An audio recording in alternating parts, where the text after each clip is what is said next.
And there we go. Just to screw with you, we'll stop it right. Just to screw with you, we'll stop it right. And it's also just occurred to me that I wouldn't have stopped it right before the drop. Yeah. And I need to mute the stream now because otherwise it's gonna come through multiple times. Hey, echo fixed.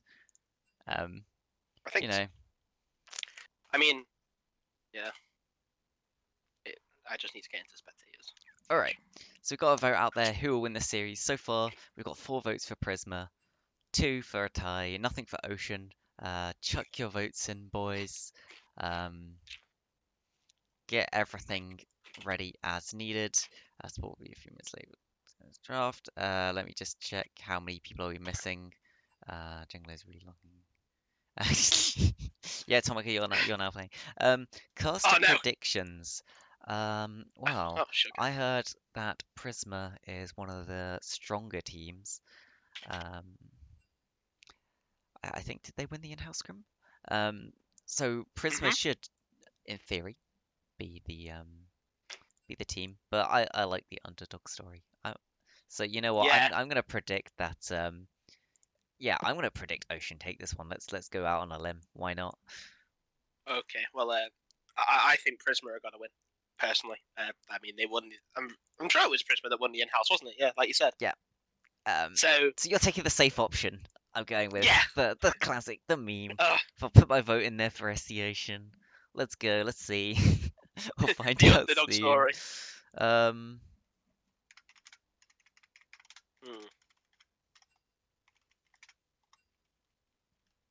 I remembered to put a password on this time, so.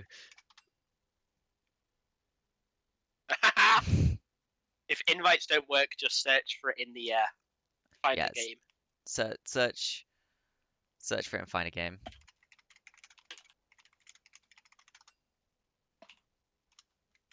Hopefully it'll work. If not, then it's sad. But I need to look at the op.ggs so I know what to expect and what I can talk about in draft. As ready as always, I have been. Have a look. Oh, one of them's changed their names. But it's SC retired. Okay, it looks like we are almost there. We just got one player left, but I think they said they're ready to do draft. Bloody Nora.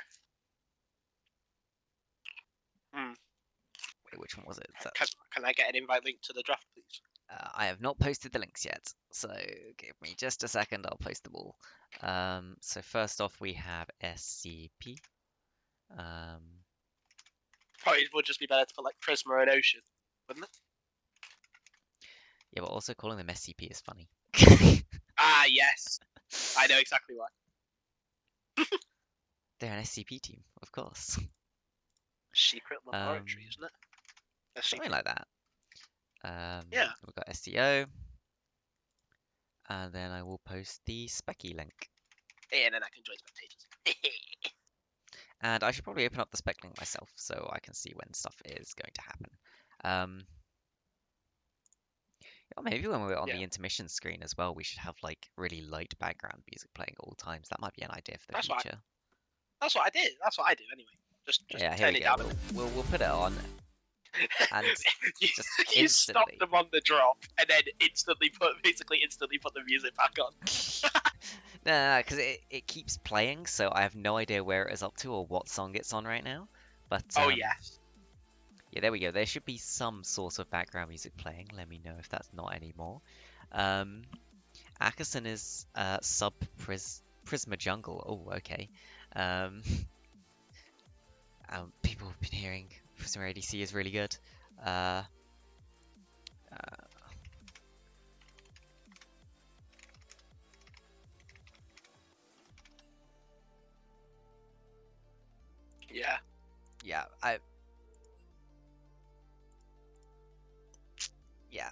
For people in the future that want to wonder why we're using Pentakill rather than Pentakill, not Pentakill. Pentakill rather than Pro Draft or LOL Draft, they're quite buggy. You sometimes get random bans locked in. Something. Is Yeah. that up again? Okay, let me see. Wait, what's up? Oh, the No, low no, no. draft.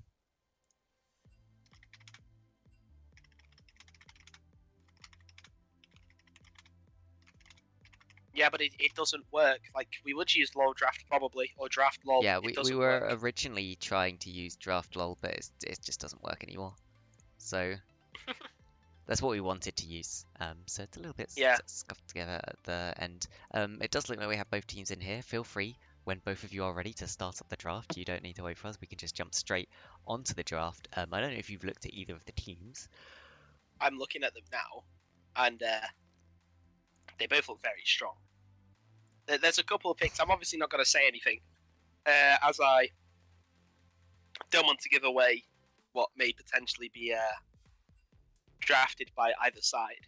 But there are a couple of picks that I like the look of that could potentially be drawn out. But yeah, but both sides very strong, looking very very strong.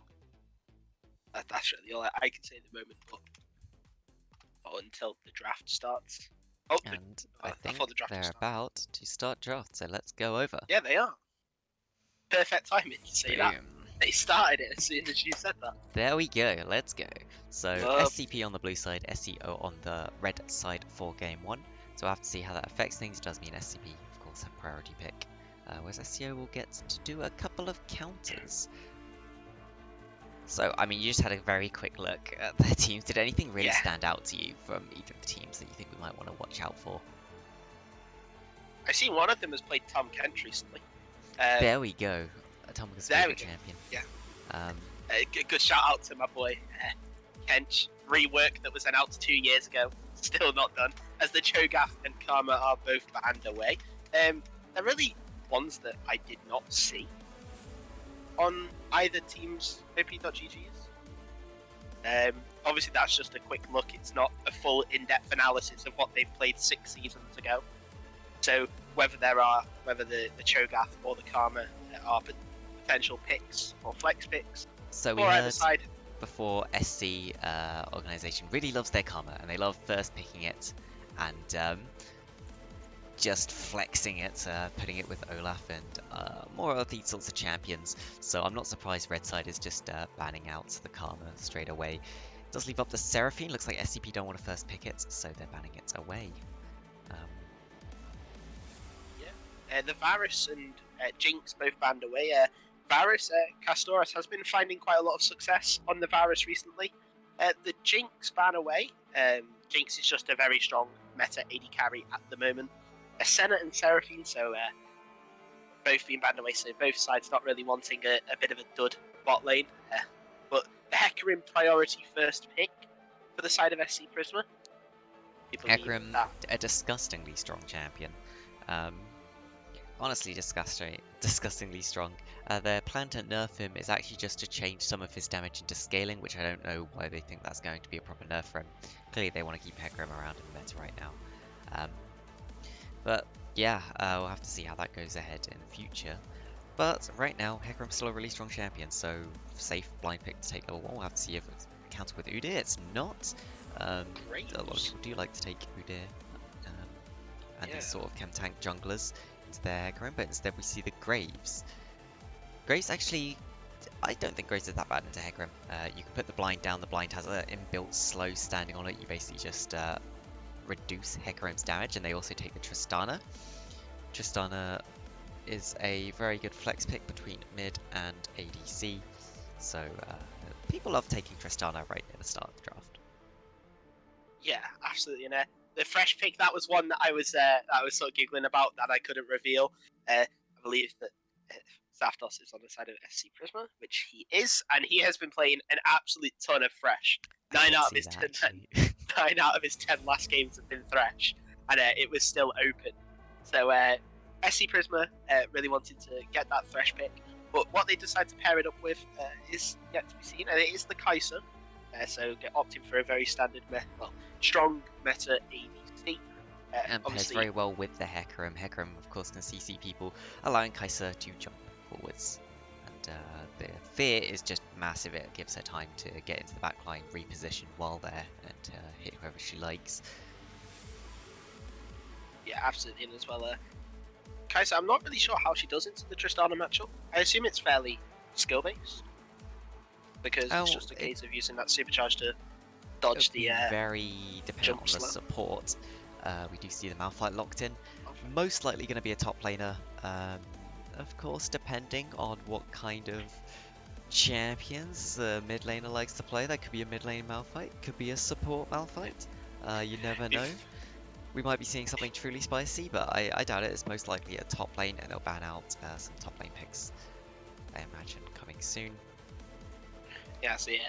Banning away the Victor on the first rotation. Victor, obviously a very strong mid laner in the meta right now. Quite a lot of professional players in the LEC like to take that Victor in the mid lane. They really like to pilot it just due to the scaling damage that he does on that Chaos Storm, and also all of his upgrades on each of his abilities are really strong. Prisma reacting with a ban of the Orianna. Now just denying that super strong combo of Orianna Malphite. That unstoppable force with the Shockwave. Silas, yet another mid lane ban. Really focusing down the mid lane despite mid laners not having been picked yet, to our knowledge. Yeah. Could, again, be a mid lane Malphite. It has been played before. Everyone thinking back to FPX's World Fan. Yeah. Mid lane Malphite is a thing. But we'll have to see. I would imagine they will leave their mid lane till last to try and get the counter pick with the amount of mid laners banned out. They banned out most of the safe ones that you could just sort of pick into any combination. Yeah, unless they want to pick maybe the Syndra. Syndra's always quite a safe mid laner as well. Or Azir, maybe. Azir tends to... Well, it is viewed as more of a safe mid laner, which I don't really think that's the case. I think it's definitely more of a situational pick, but that's just my personal opinion. The Nautilus lock-in, so it does confirm that Malphite... Well, it doesn't confirm where the Malphite is going, but it does confirm that the Tristana is going towards the bot lane, really, because Tristana and Nautilus, we saw it in the LPL finals, RNG versus FPX, and it absolutely ran the show. It was truly just a very strong bot lane, especially into something like a... It was, to be fair. It was. Yeah, we don't know it's a support Nautilus. Again, another champion that you sometimes see in the mid lane. They're not flexing 3 people to mid lane. But the Vladimir coming out that will most likely, well, it could go mid lane, could go top side, but we will get confirmation, obviously, as to where that will be positioned. But I think the Silas ban, just coming back to it, is because Ocean are looking to pivot towards champions with very strong, very impactful ultimates. And they already did have that with the Malphite, the Graves, and the Tristana. 3 quite impactful team fight ultimates. So banning away the Silas is a very smart decision. But Prisma are really taking their time with this last pick, and it is the Lucian, so it's Lucian mid and Vladimir top lane. They obviously are expected. Yet again, those are 2 champions which you can flex. You can play Lucian top, and you can play Vlad mid. I would imagine, though, you want the Vlad into the Malphite, wherever that potentially goes. The last lock-in here should confirm pretty much everything for us. If it's an ADC lock-in, that will be the Tristana mid. If it's a mid lane lock-in, it's the Tristana ADC. We'll just have to wait and see what the final lock-in will be. They just lock in with Caitlyn. It's like, oh, Tristana mid. So smart. But yeah, we will wait. Ocean has taken the time trying to find out what champion would best suit their competition, whether it is in the mid lane or in that ADC role. And it's looking to be the Xayah. The Xayah is hovered. It is a Xayah, so it's Xayah, Nautilus, Tristana mid lane. Tristana mid lane. Triple AD carry threats along with a Malphite. I'll be interested to see if we do end up seeing a full tank Malphite, or if they're happy to just let Hecarim go full tank and scale in towards the later game. Yeah, that's definitely one to keep a track of. I'm not too sure about this Tristana mid pick, honestly, because I know it's kind of a battle of the ADCs in the mid lane. 2 very self-sufficient ADCs going at it, but you've got 3 AD threats, and there's not really much magic damage threat. And I guess they don't have any tanks on the side of Prisma, but Hecarim now meta build is that turbo chem tank into Deadman's Plate and Force of Nature. Is it Force of Nature? The magic one? Or am I going off on one? I know it's an item whatsoever that gives that's more magic orientated, but that can obviously be pivoted out to something like a thorn mail. So really just allowing that Hecarim to majoritively build armor against your composition, and then Lord Dominic's regards can only get you so far. I imagine we'll see the full tank Hecarim. It'd be nice to see some sort of pivot. Oh well, you can't go full AP on the Malphite. You're just going far too much into this wombo combo when you've got so many champions that can easily get out of the CC. SCO's comp here is interesting. I think I would have much preferred to see them flex that Tristana down into the bot lane, even if it's not the best matchup for her, and just try and pick a mid laner that will. Sure, it may allow Lucian to scale up in that mid lane, but it'll give you a stronger overall later team fight than you would currently have. Of course, both teams will just be locking in their picks right now. In fact, I can start off a prediction in case anyone would like to take bets on which team is gonna win. Bets. Of course, that's illegal in some countries for some reason. There we go. It's a very long prediction time. I think the game's probably gonna start before. Hopefully, there's no level 1 kills, because that'll be very awkward. People will be able to cash in, or maybe we'll bait some people into putting their production value points into the wrong place. Wouldn't that be perfect? Yes. That means less pointless questions about why is Yuumi ADC OP. Exactly. But yeah, really just it's. I'm not particularly sure why Ocean have pivoted for the free carries, but obviously they have great confidence in their abilities to carry like this. It does seem like the Malphite ultimate will be used just to try and disrupt that Lucian and the Kai'Sa when they group together. But yeah, I prefer SC Christmas draft here, just because it has more diverse damage sources. You've got the Vladimir in the late game, who can deal an absolute ton of damage to the Tristana. Even if she does use that leap away, the damage from the Hemoplague will still come through. And as well, the Kai'Sa, a mixed damage source as well, ADAP, and then you've got the Lucian mid as well. Everyone knows what a Lucian mid can do if it starts snowballing. Whereas Ocean, they just rely on free main AD. But what about you, Gabblit? Whose composition do you prefer? Yeah, SCP's composition is just a lot better in this case. The main issue for SCO is they just have a severe lack of magic damage, which will allow SCP to build a tiny bit of armor and just become ridiculously tanky. Thresh and Hecarim will both be able to stack armor and will take a while to burst through. Yes, SCO does have the kite potential on all 3 of their ADCs, but you're also trying to deal with the Vlad, you're trying to deal with the Kai'Sa, you're trying to deal with the Lucian, 3 champions that can all also try and run you down. It's just hard to see how SCO will win the team fight, because realistically the Malphite ult should never hit more than 2 members successfully,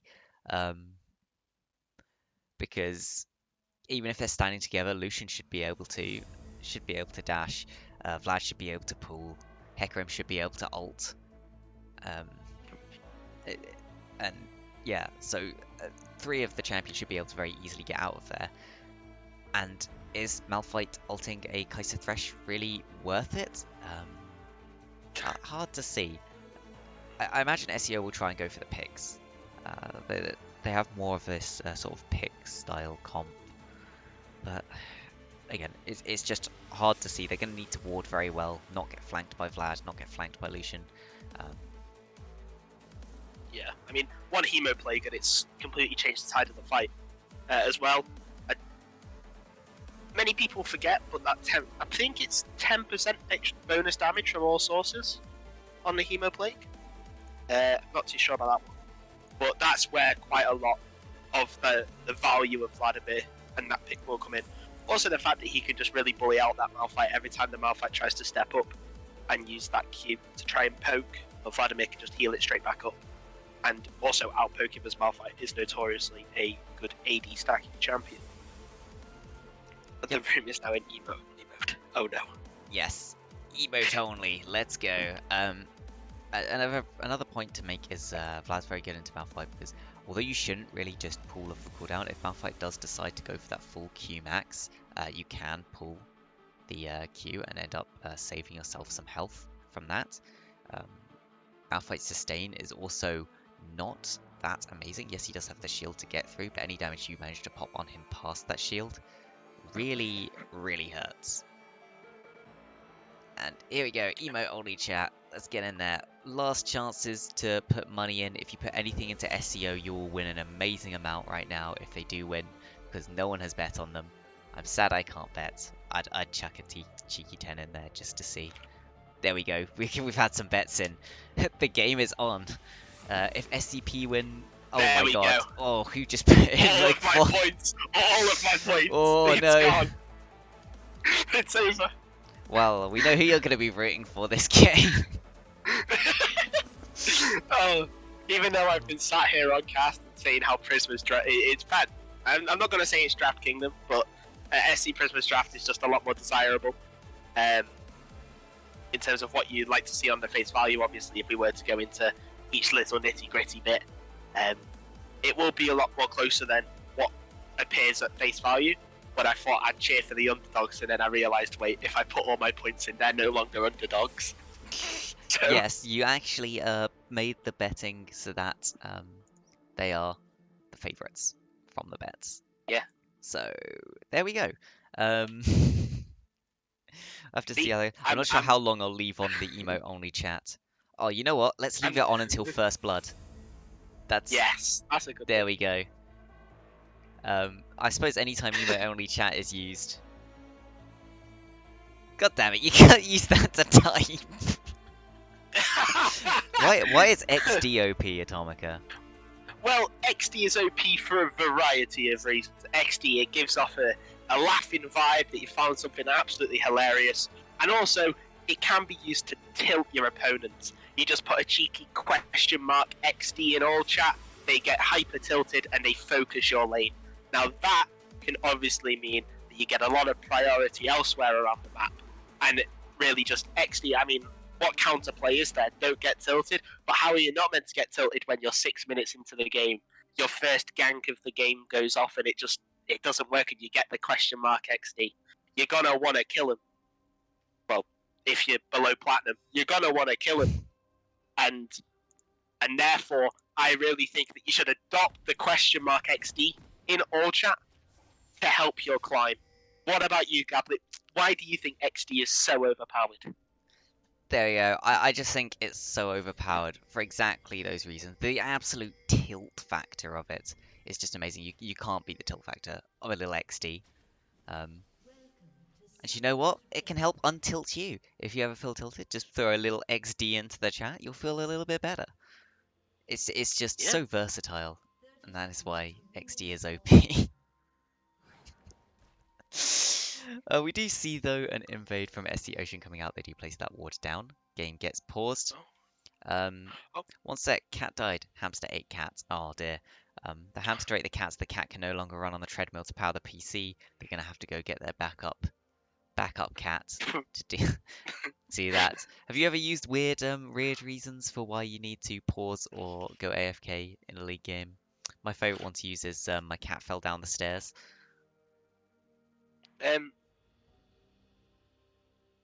Because like, I don't how know. can you I've argue never with used that? it. I just, just say I've gone to the toilet. I mean, if they say that they don't believe me, I tell them the size and dimensions of what I've done in the toilet. Of course, because you have to do that every time. Yeah, or I measure the specific volume as well. So it's a bit of a a know you back at them.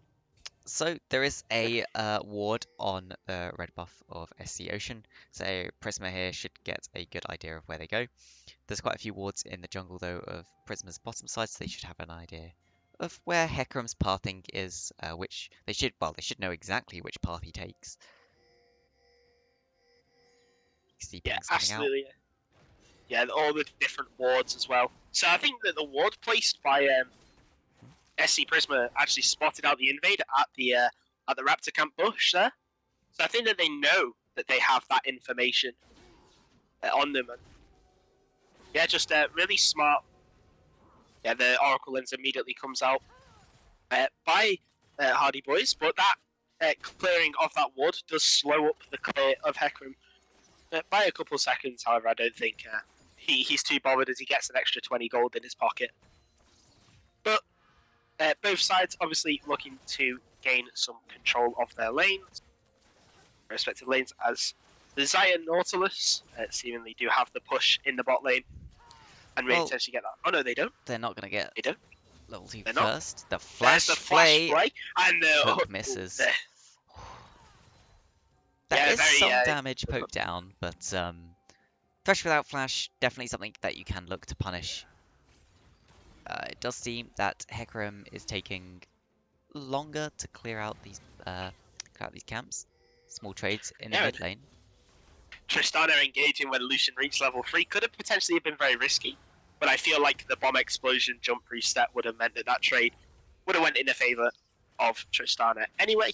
But interestingly to note is that none of the mid laners have taken exhaust, and now I know that where some Lucians, when they go into fellow AD matchup, whether it is the Tristana, whether it is someone that has that very early kill pressure like the Talon, they do like to take that exhaust, like the Xayah's taken against the Kai'Sa. I think just to try and nullify that threat. Most likely, the exhaust is more against the Vlad, for if he happens to jump into the back line or manage to get that flank off, you want to be able to survive against him. Of course, Xayah has her ultimate, which is a very good tool, but a bit more careful than that. Something to note as well in that mid lane, it is the press the attack, not press the attack, it is the Hail of Blades with Ignite on the Tristana, so extremely aggressive early. We would hope to see that translate into something, whether it is a very slight CS lead or maybe a kill, considering that Lucian has also gone TP press the attack. Slightly later game scaling runes, but it does not look like that has come out so far. Yeah, no, I think that the hook lands onto the Nautilus, but nothing will come of it.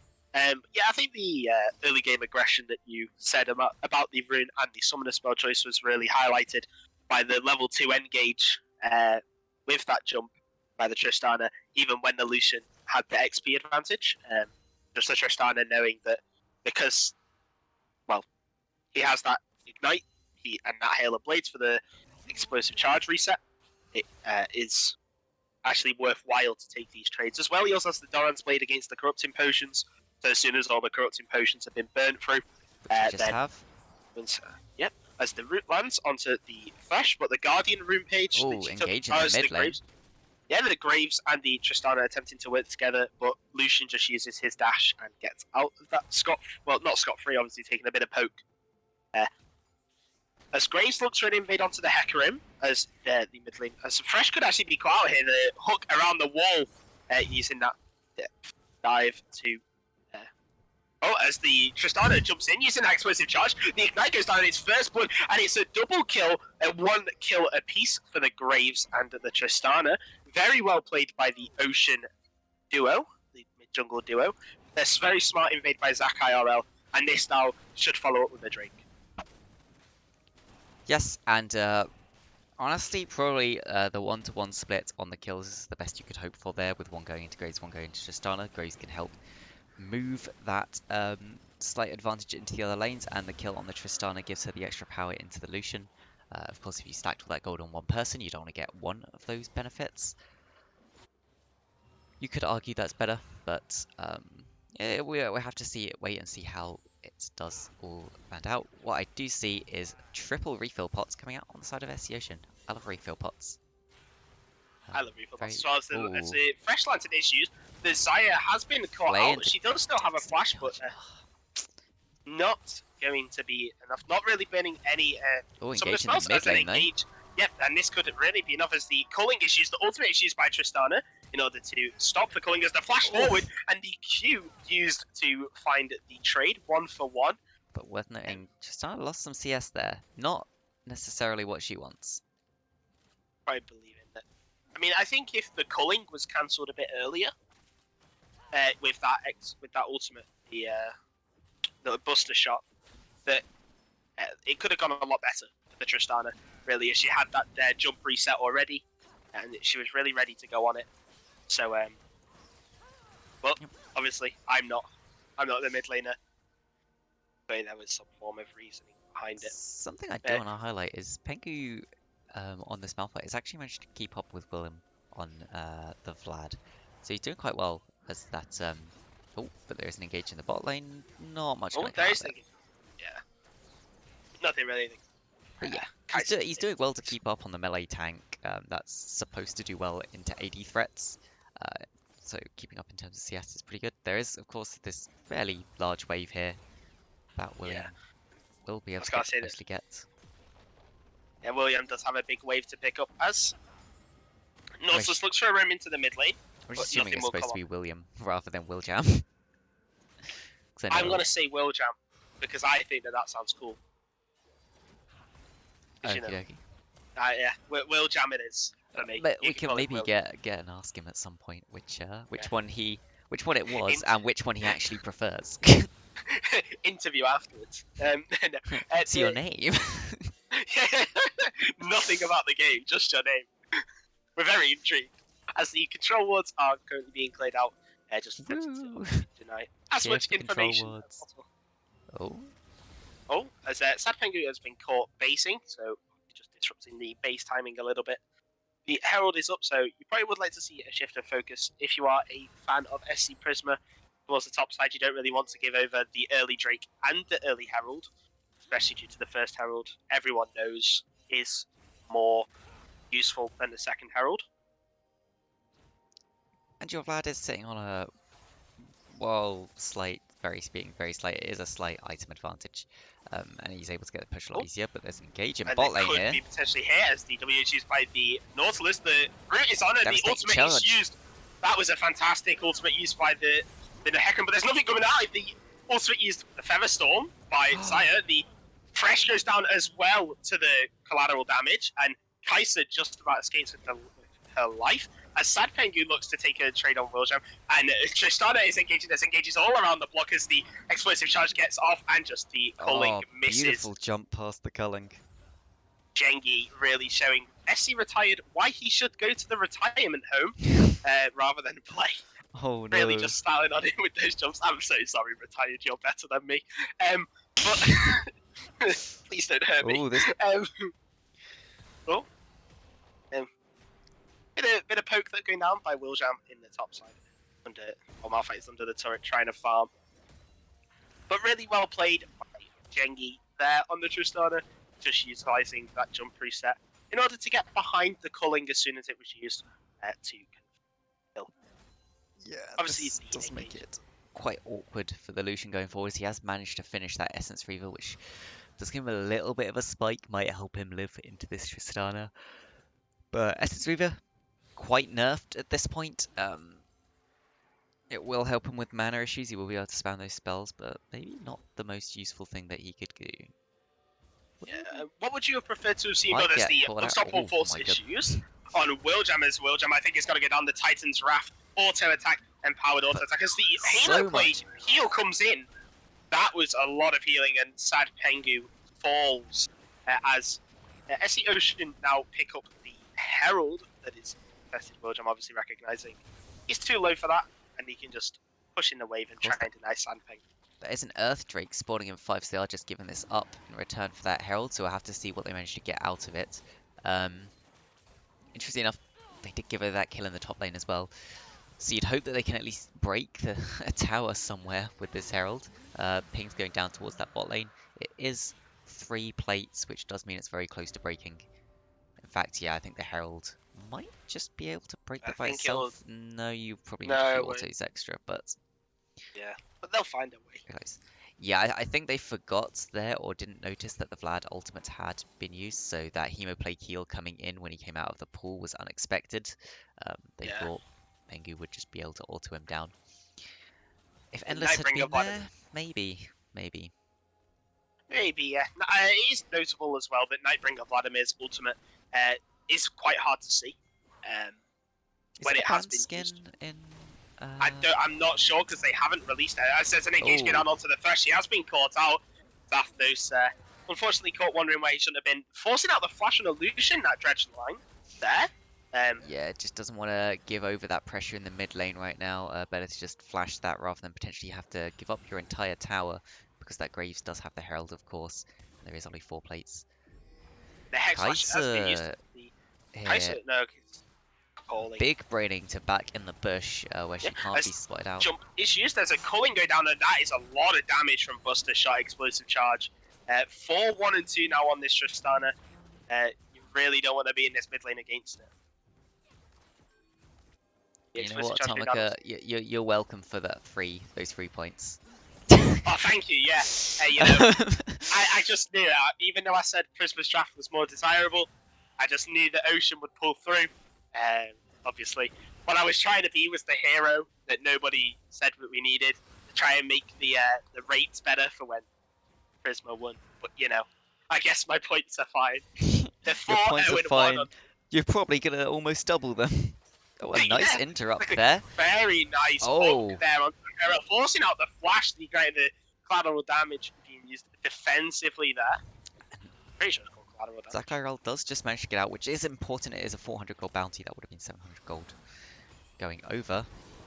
Definitely has the unstoppable slot. And yeah, Interesting enough, I Also- believe Kaiser couldn't follow up with the ultimate because she'd just popped her passive, and that was the time that Graves managed to get out. Bit unfortunate for her, or probably thought that would actually finish him off. yeah, very smart use of the lantern there by Zapdos, just to allow Hardy Boys to come straight over and for them to take the blast cone to safety. More ward clearing. Ward clearing duty for everyone. Remember, clear the wards. Clear your Zach wards. They're IRL. worth gold. They're worth XP. Yes. There was a really cool clip. I don't know if you saw it. I'm not sure who the streamer was, but he was playing Olaf in Clash. And they were fighting around Dragon to get Dragon control. He was only level 5 and their team was losing the fight. He took the control ward and reached level 6 and just murdered the entire enemy backside. Got a quadra kill out of it, all because of his ultimate coming up. It was truly a fantastic clip. And just shows really how overpowered wards are. And taking wards as the Blade Caller is used, but not going to be able to find the mark because Kaiser is able to walk away. More I think ward only gameplay. taking one. We Oh, love to lovely see to it. see. Oh, As the Q is used by Malphite, the extra movement speed, he's a fast rock. But he retired obviously just using that dash to get away. I think he is using the FPX skin as well. Yeah, he So is. there we go. Not Malphite mid lane, but a little nod to it. Using, was it doing bees? Yeah, it was doing bee. I think he Doing chose it bee. because his fiance could only play Malphite. There, that's So what I he heard. chose Malphite. Yeah, so he chose Malphite as the skin because he wanted his fiance to be able to play. But enough soppy stuff as the Titan's Wrath hook. Well, not hook, but the ultimate is used as the Pool of Blood is obviously used to dodge it, and the Dredge line confirms the kill for the Tristana. 5, 1, and 2 now onto this Tristana.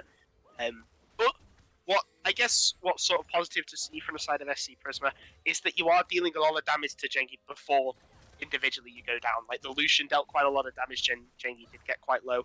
But obviously, as this Tristana keeps on getting more powerful, keeps on getting more gold under her belt, she will become even harder to kill as she just one taps you with that Halo Blade. And looking at SC Ocean's team, you'd never know that Gale Force had been nerfed. All 3 ADCs here picking up the Gale Force. Malphite still sitting on components, having to build a lot of these little extra bits. Does pick up the Bramble Vest, which is not the most useful into Vlad.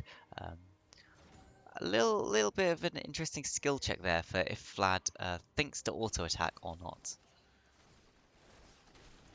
Of course, normally you'd want to auto even on mages to get the most damage, but here when it's going to stop your healing as Vlad.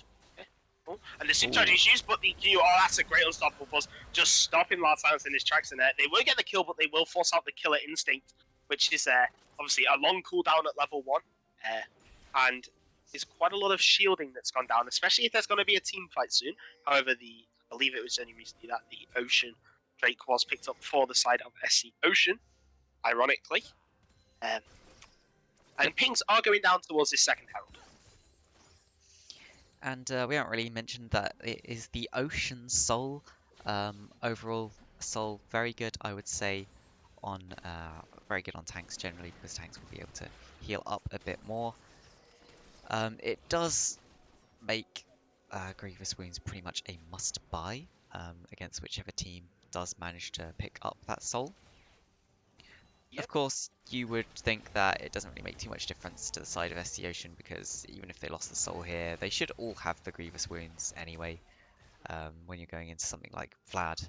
And then there's also the Hecarim, who's sure to heal a lot. Yeah, and obviously just to see some of the mythics. Interesting enough, the Kaiser has gone for the Kraken Slayer instead of, well, I would probably personally would have opted for something like the Gale Force. Probably explains why I'm not an AD carry main if anyone has found reason to see that Kraken Slayer is more of an optimal pick here. But obviously the only champion that's left really to decide on a mythic item is Lucian. You can see that the Thresh is already buying up for that Locket of the Iron Solari.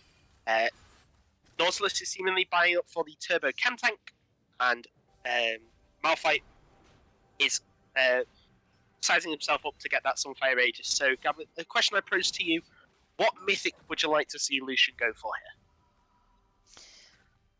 here? Oh, that's a hard one. Kraken Slayer will definitely help you get through the two front line of Pengu and Endless, but you have to imagine, is that your job as the Lucian to be able to knock through that front line? I think it's not so much a what's the right thing to go as a what does he see his role as on this team. If he's the one that wants to get off the flank, wants to be getting off the big plays, and it's going to be Kaiser killing the tanks, then you could definitely go for something like another Gale Force. If he's the one that's going to be killing the front line, you would hope to see the Kraken Slayer just to be able to poke through that extra little bit better. Yeah. Lucian does also make quite good use of the Kraken Slayer. Yeah, so as we were discussing, SC Ocean just using that second Herald very well, actually. They managed to bust down 2 towers. Obviously, the tier 2 mid going down does mean the wave can be pushed even deeper and does allow more pressure to be generated on these side lanes. But they are looking for the bot side jungle control, just trying to deny the Hecarim as much as possible. Looks like they're waiting for Zapdos to step forwards. Same's going on against Castoris. Yeah, as Hardy Boys has been caught out, forced to use Onslaught of Shadows very defensively. The Gale Force used by the Tristana, the jump coming in, but Loud Silence does manage to pick up the kill. The Xayah manages to solo kill the Lucian in the meantime. So a 2-for-1 trade. The mid lane shut down, going over to the Kaiser. But really, that's probably what you want right now. That fight widened so fast, and I was so not ready for it. I didn't catch the Xayah Kaiser 1v1 on the edge. I mean, I saw the feathers flying back in and the death happen, just about, but by God. The directed cam focused me on the Tristana jumping in to kill the Hecarim. But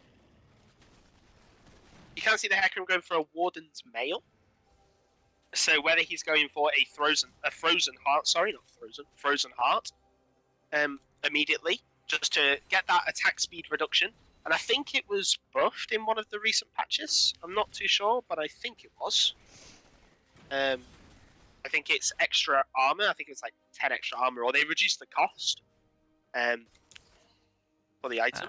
Yes. Lots of things, like tank items aren't at their strongest point right now. Mage items are objectively weak right now.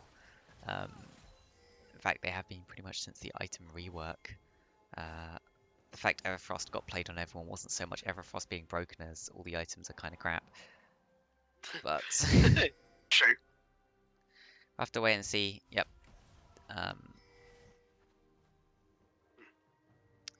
Loud Silence here is sitting on the ward, so they do know that SC Prisma is sitting around here. Yeah. Control and all the ultimates are up for... the Thunderstorm isn't up, actually. The Gale Force... Oh, no, that was the Gale Force. Sorry, I'm blind. But the TP is coming in, and Onslaught of Shadow is coming in as the Nautilus forced to flash away very defensively. The Kaiser picks up the Nautilus as the Sire, also picks up the Hecarim who was trying to frontline. Zakai must go away, but the Hemoplague picks up the kill as Willjam finds and that's a great unstoppable force from the Malphite, but forced to flash away as the Featherstorm is used very defensively. Zapdos using the Rocket Shield and the Hook to find the Zaya. 3 for 2 for the side of SC Prisma, and a very well played fight line. Yeah, that's the kind of thing you want to do. They do end up losing the Drake, which does put Soul Point to the side of SC Ocean, and unless they can burst out Ocean's team, that's going to be a very hard Dragon Soul to come up against, because it's not like SC Ocean stack much healing anyway, so you don't want to have to really be spending the money on the anti-heal, which you will have to if they get that Ocean Soul. Yeah, absolutely. I guess a big problem right now for the side of SC Ocean is the Kaiser. The Kaiser, even though it seemed like she's not done much, she's been farming up. She's now 3-0-1. She's got 2 items, so she's matched the Zaya. So even though the Zaya did have the kill lead originally, I believe they're now even in gold. Yeah, they are. So the Kaiser is now kind of a major problem. Of course, that mid jungle is so much still just up. How is Kaiser up 40 CS? I think Kaiser's been farming a lot of the jungle camps. I've not really been noticing what's been happening. Probably been funneled a lot of the CS, and Zaya's been grouping a little bit more, so a little bit more shared CS.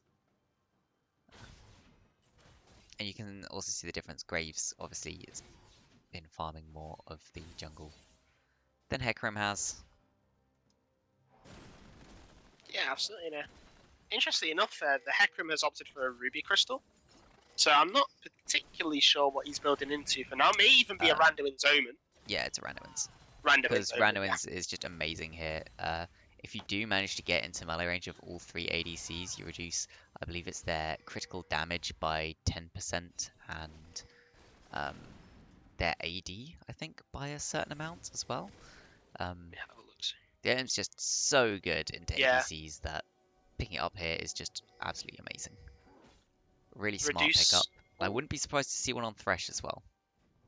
Reduce their attack damage by 10% and critical strike damage by 20% for 4 seconds. That's the active. And the passive is reduce incoming damage from attacks by up to 10 health, I think.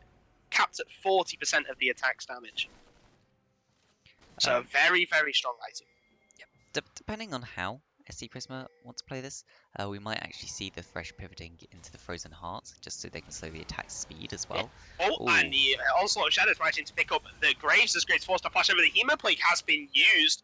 The Gale Force and the Dash Away by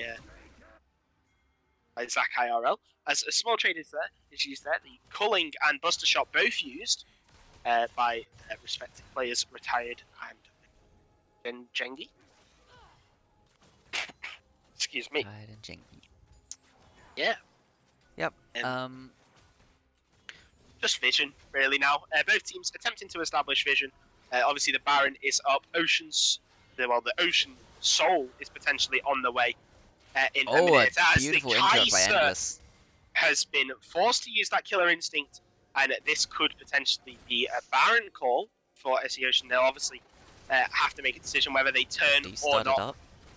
Endless is trying to zone. He does have the ultimate, so he can force, if they know Hecarim's ult is not up. 43k as the Hecarim is attempted to use. That's a great dress line. Using that ultimate, and the Zaya using that blade cover just absolutely shreds through that Hecarim. However, the backline is open. The hook lands onto Endless. Kaiser gets a double kill onto both the Malphite and the Nautilus. It's just damage dealers left now. Zaya picks up a kill onto the Vladimir. It's a quadra kill, and Vladimir steals the Penta.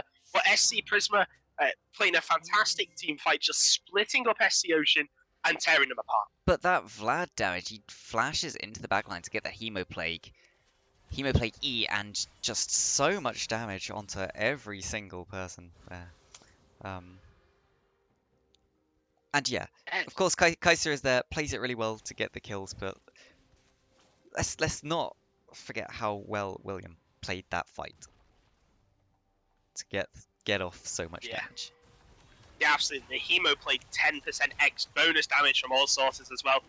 I don't even think the Randuin's Omen from Hecarim was used there because he was just shredded through straight so quickly by the Xayah Nautilus. And I believe the Tristana turned, but I think a main thing that was, well, that happened was that SC Ocean used quite a lot of their cooldowns on the Baron.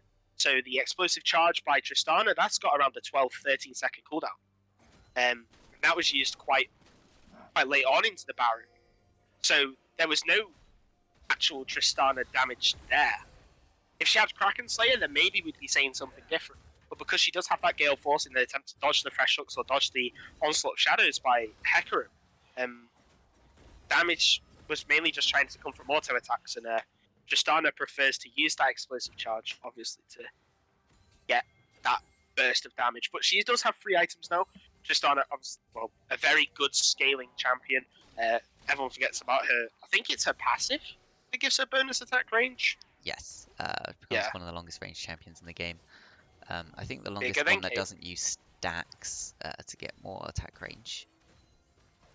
That's at level 18. Of course, eventually Kindred and Senna will both outrange her.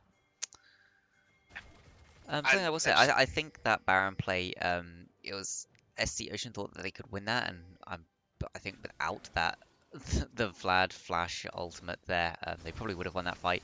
They wanted to try and catch out Hardy Boys, force him to come in where they could catch him out, and then probably wanted to convert that into the Soul, or into Baron's Soul, and try and end the game with that. But of course, the clutch plays from both top laner and ADC of SC Prisma keep them in the game, win them the fight, and get them at least one Ocean Dragon. That's 5 more minutes until Soul. Yeah, and potentially if SC Prisma keep on the way that they're going, they could be on Soul Point themselves. I believe that what you were saying about picking off Hardy Boys and then converting that to Soul is very true, because if you notice throughout the fight, SC Ocean, as soon as they picked off Hardy Boys, started pivoting upwards, moving towards the top lane, trying, I believe, just either attempting to retreat to the safety of the tower or just attempting to set up a better position for the fight. However, that led to Nautilus being cut off by the fresh death sentence, and the Malphite being shredded by God knows what. I think mostly the Vlad as well. Yeah. Look at his build. He has a lot of armor. He does not have much magic resist right now. That Vlad will hurt a hell of a lot, as well as the Kai'Sa passive. Kai'Sa, of course, actually does quite a bit of magic damage. So W really hurts if you do not have the MR. Yeah, no. Looks like we might be seeing another Baron play from Ocean. If it doesn't work once, just try it again.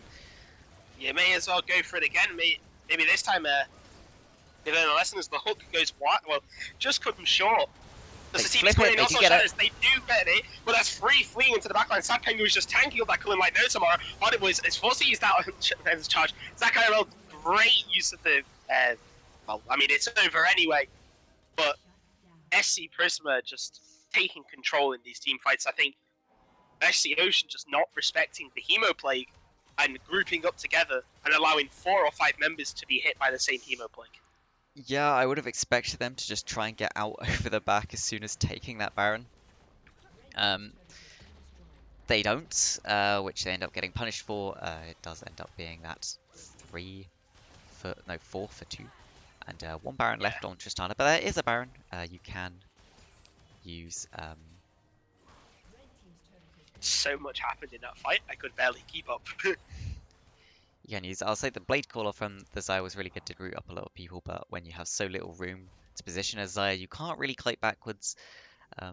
Especially she didn't have flash for that fight, so was in a very awkward position. It is worth noting all of the flashes are now up for the side of SC Ocean, so they are in a much better position when they do fight again. For SC Prisma, they do still have the flash down on the Thresh. I don't know how we find out the timer for that. Vlad did not have to use his flash that fight, so that is up to get him back into the backline of SC Ocean. Well, there actually is no way to find out where Fresh is flash timer. There's a very good point, actually, from Beta. There's a Vlad has picked up the Sork pot so that he will get that extra burst and true damage for the soul fight. They want to ensure that if there is a soul fight here, they do in fact win it. There's a TP coming in, I think. It's just Pengu TPing to the mid lane, making sure he can get there in time. Yes, Hardy Boys has potentially been cast. The hook lands onto Vlad in the back line. That is a great Hemo play. I think he connects onto 3 as the Featherstorm is used to dodge, but it doesn't to block the damage. But he gets 2. Vlad, yeah, as Hardy Boys is now dealing damage in the front line as Endless and Sad Pengu forced to just keep Loud Silence and SC retired away. As a flash, as the Killer Instinct is there, and the Cathian Rain brings down the pain, and Sad Pengu forced to flash away through his troubles, Genki and Sad Pengu. Sad Penguins as they retreat, and SC Prisma are now slowly starting to take control of this game. Yep, they've managed to whittle down that gold lead to only 1k, less than 1k even, and we can see the difference in comp really starting to come in here. And I gotta say, I put it mostly down to these Vlad flanks. He's consistently finding multiple people with the flank.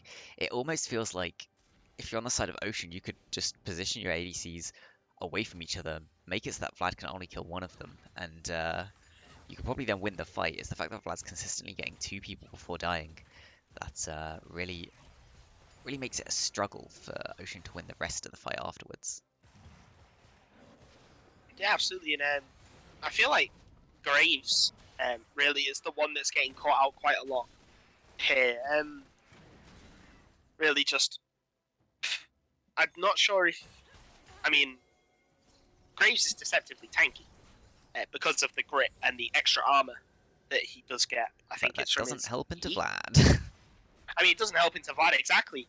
So why, realistically, why would you then not position the Graves more towards where the Kai'Sa and the Lucian are going to be positioned? Where that extra armor does come in handy, as the Lantern Issues Hardy Boys may be able to catch out Endless and Castoras here, but they just back away, and the dewarding process begins again as 33 minutes. I'd just like to point out Nautilus has a vision score of 103 without zombie ward, I'm pretty sure, which is quite a feat in of itself. A lot of warding going down for the support player there. Yeah, a lot of warding, a lot of dewarding. That's what you like to see. Yeah, sorry that. Oh, they do the stop Gale Force smoke screen. Force the unstoppable force out, not unstoppable force, the onslaught of shadows out there. It won't make too much difference. That will be up by the time Baron spawns, I believe. Yeah, I don't think that's that long a cooldown anymore. Yeah, it will be. Just about. Probably about by 10 seconds as the hook does come out, and it does reach Endless, but nothing will come out of that.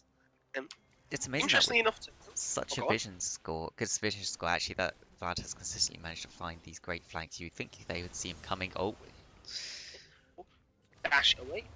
Dashes away from the hook by Thresh, but interesting to know, as what you were going on about before, when we were discussing whether the Hecarim was going Frozen Heart or Randuin's, you said that we'd probably see the Thresh pivot into the Frozen Heart. With that, he has done. So Gabblit, the holder of the gold of the what do you call them? The sphere? I forgot what you call them. The prediction sphere. The prediction sphere. That's what we're calling it now. The crystal ball. The crystal ball. There you go. Gabblit, the wielder of the crystal ball, knows everything and anything. Ask him a question, he knows the answer. God. Oh, Endless may be found out here. Yeah, so the hook misses the wall. Yeah, an Endless. Wow, a hook lands, a hook misses, an Endless. You have met your end. And I'm really on it today. That is an important death.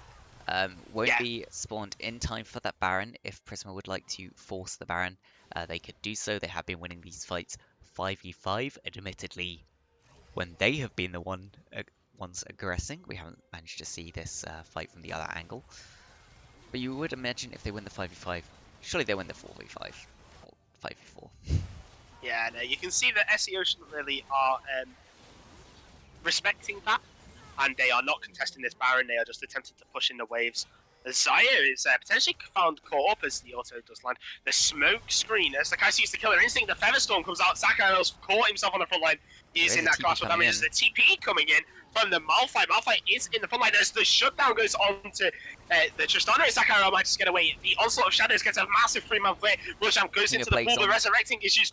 The Unstoppable Force forced to use defensively as the Hulk lands onto the Nautilus. It's a shutdown, a double kill for Vladimir, a triple kill, and potentially no Kaiser gets the kill with the Evolved Acadian Raid.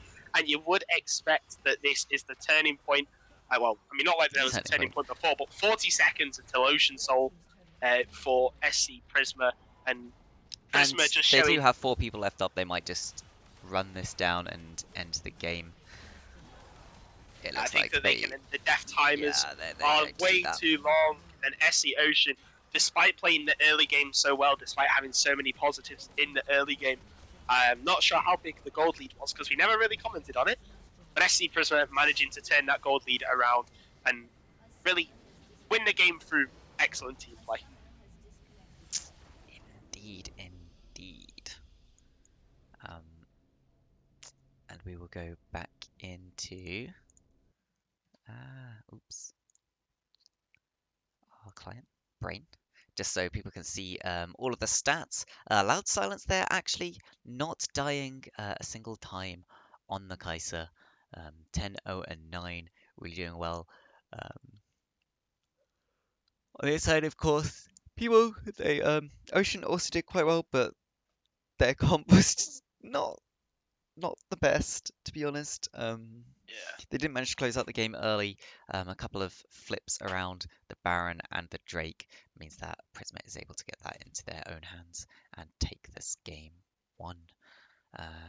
For all of those stat buffs, if they want to take screenshots off of the thing, there's all of the damage, and as you can see, Vlad ends up doing about 4,000 more damage. Not that much more when you consider he would have been poking the entirety of the laning phase into the Malphite.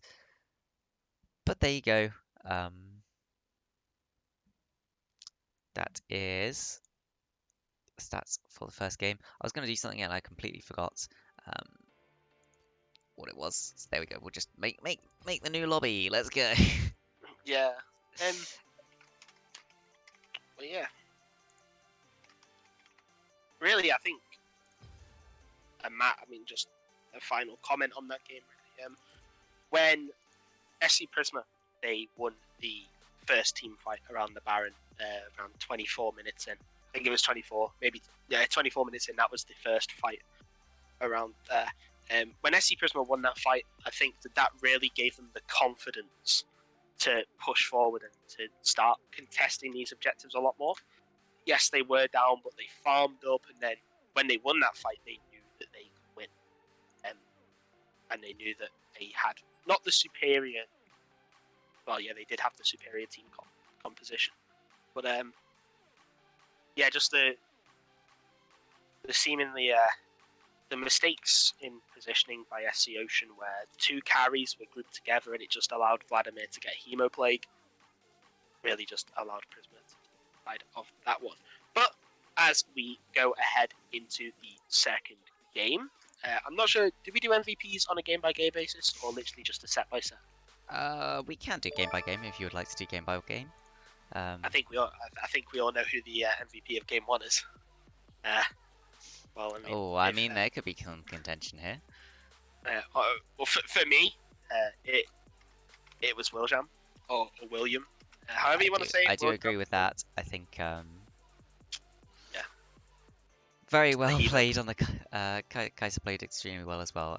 Loud silence, I think it was on that Kaiser.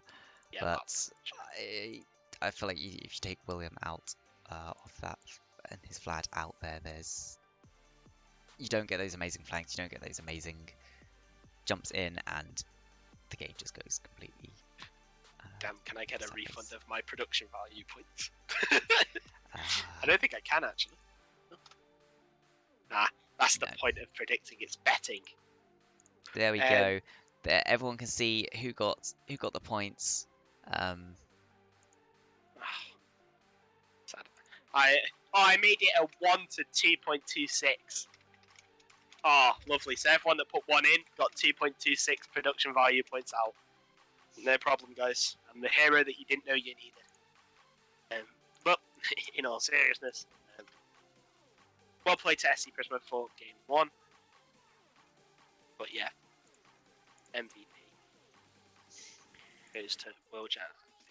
MVP, yeah, we see Unanimously on the caster desk, Will Jam. so much. Who's Killer Shadow? I will just confirm this. Yes, just whilst we're setting up the lobby, I can't ask you anything because you're on the process of setting up the lobby. I'm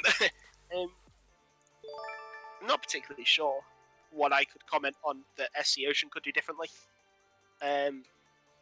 because I'm not particularly. I think let's just see a better draft from them. Knowledge.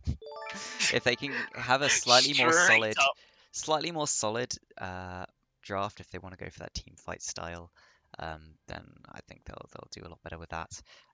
Maybe as well just get rid of the Vlad, because it was the Vlad that turned that game. You could almost run back the same draft, but with the Vlad gone, and you would probably see a different result. Yeah, with how far ahead SC Ocean were in the early game, yeah, I feel like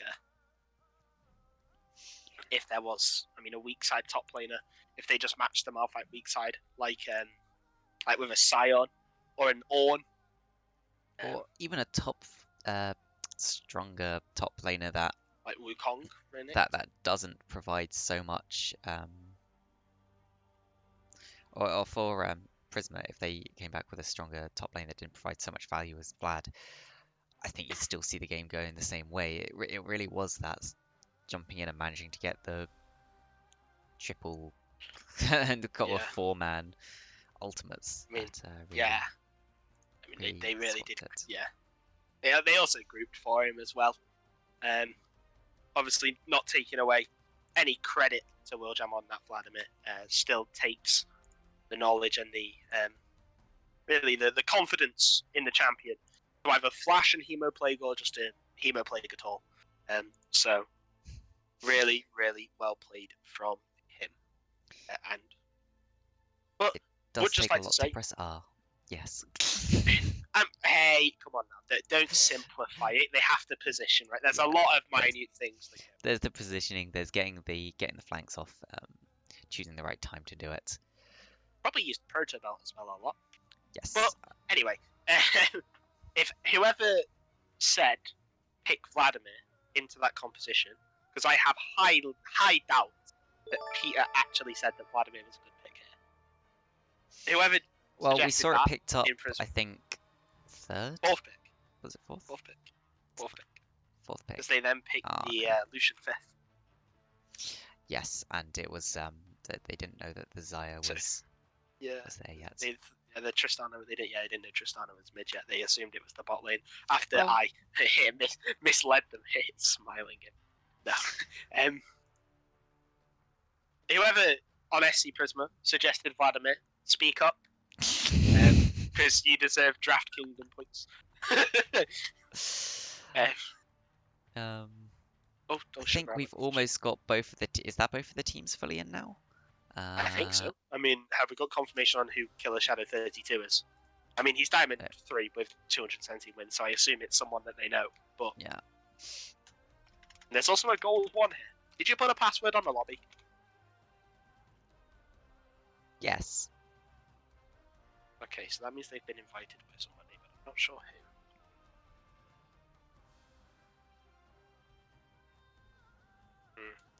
who. But yeah, I think. Is there anything else really to talk about other than draft differences?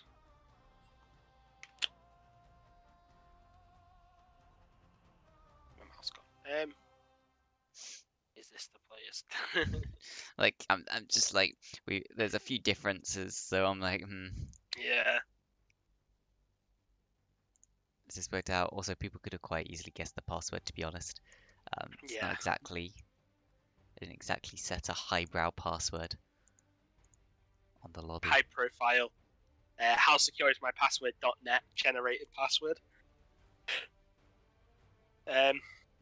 That is a level 43 account, so it seems like it's just a different account, maybe. Killer Shadow for ADC only. So who was the old ADC again? Oh, what? Wait, hang on. We've lost I'd say his name now. I know it's Karthos, was it? Orthodos? He has been replaced by Killer Shadow 32. That is a really cool name. Not gonna lie. Not sure who this. Very edgy name. Oh. Yeah. Goth Gamer 47. No.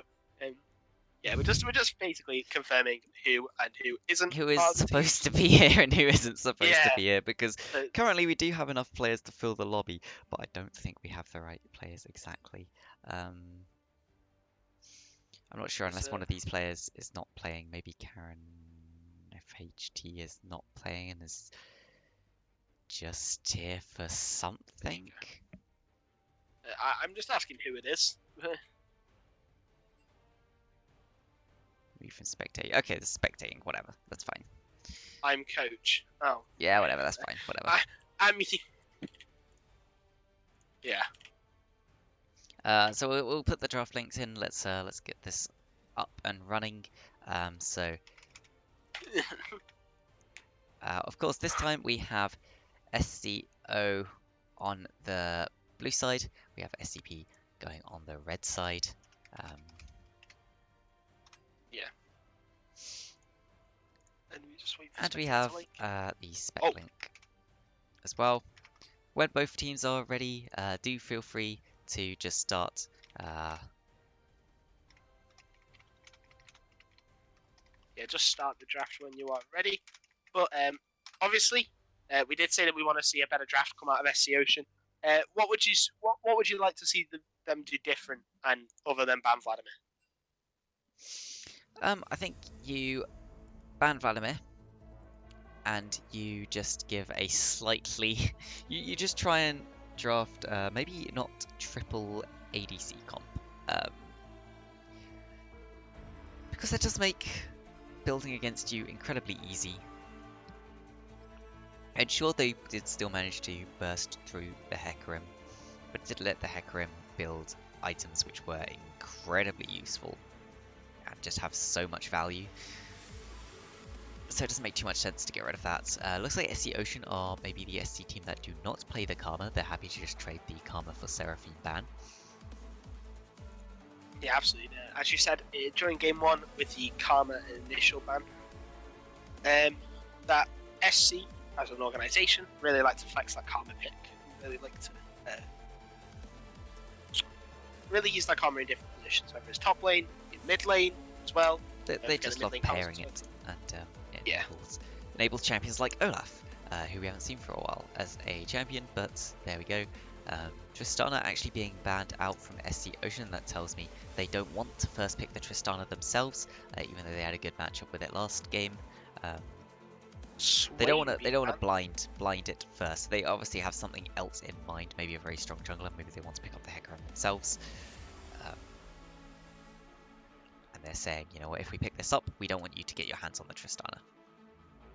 I think that's very fair. They might decide not to ban the Vlad this time, because maybe, even though Vlad did so well last time, they might draft a slightly different comp, and one where the Vlad is not quite so powerful.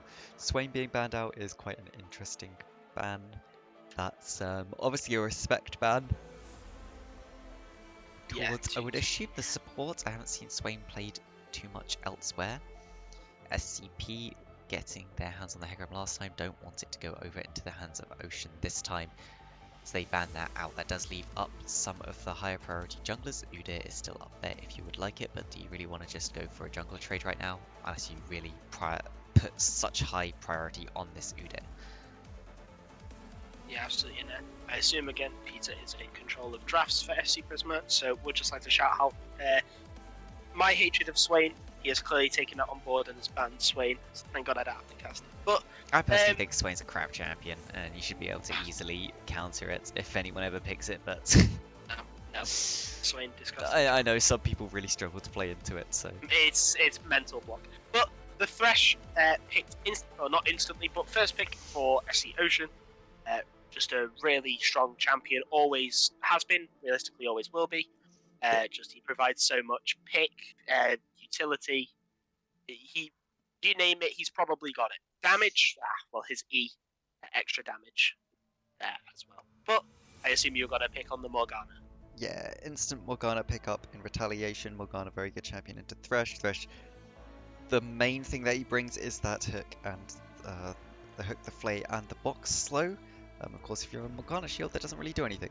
Morgana also can be flexed right now between the jungle and the support position. They do lock in the Oriana though, not taking Lucian this time. That would suggest this is probably a support Morgana, not the jungle Morgana, because that doesn't really give you much. It could still be the jungle Morgana. You don't tend to have much kill pressure with the Oriana, but in general, you like to try and draft your solo laners to be the opposite type of damage than your jungle. I mean, the Oriana could be setting up as well into a potential Rel pick. I mean, I know forcing the hand and showing the Morgana is not going to the support so early can be quite bad in terms of drafting procedures, but the Rel Oriana combo is really strong. I know Thresh can counter Rel in a sense with the Flame deny of the crash down, but again, just that setup for the shockwave is really, I believe, too valuable. Very valuable. Was locked in as a response to Oriana. Again, just a safe scaling mid laner, so we wouldn't really expect to see too much happening around that mid lane, but Nocturne is picked up. The big thing about Nocturne is how effectively you can use his ult. And if you've never experienced something like a Corki package happening during a Nocturne ult, that can be terrifying. You can really cut people off and make it very hard for the enemy team to play any sort of team fight. But so far, there is no real frontline from Ocean. You do have that Thresh who will be able to provide some frontline. But again, this is looking like a little bit of a shaky draft, potentially. Another triple ADC, no. Oh, I hope not. Could be a Nocturne top as well. They could obviously look to pivot that and then go for a more tanky member in the jungle. They could potentially look for, I don't know, Skarner. But that'd be kind of bad into the Morgana, Sejuani. But again, that's kind of really bad into the Morgana. Yeah, I think we're going to see carries out from the SC Ocean jungler, so it's probably going to be that Nocturne jungle. And that is a Xayah. Xayah, pretty safe ADC scaling. It looks like they're going for more of this scaling comp this time. And they're happy to lock that in, which means they can ban out some ADCs.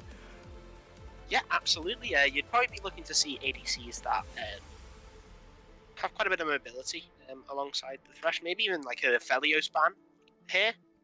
Even though he doesn't have that mobility, he still has that carry potential alongside the Corki. And you do see that Aphelios Thresh. Ooh, so the Thresh banned out. Not Thresh, the On banned out.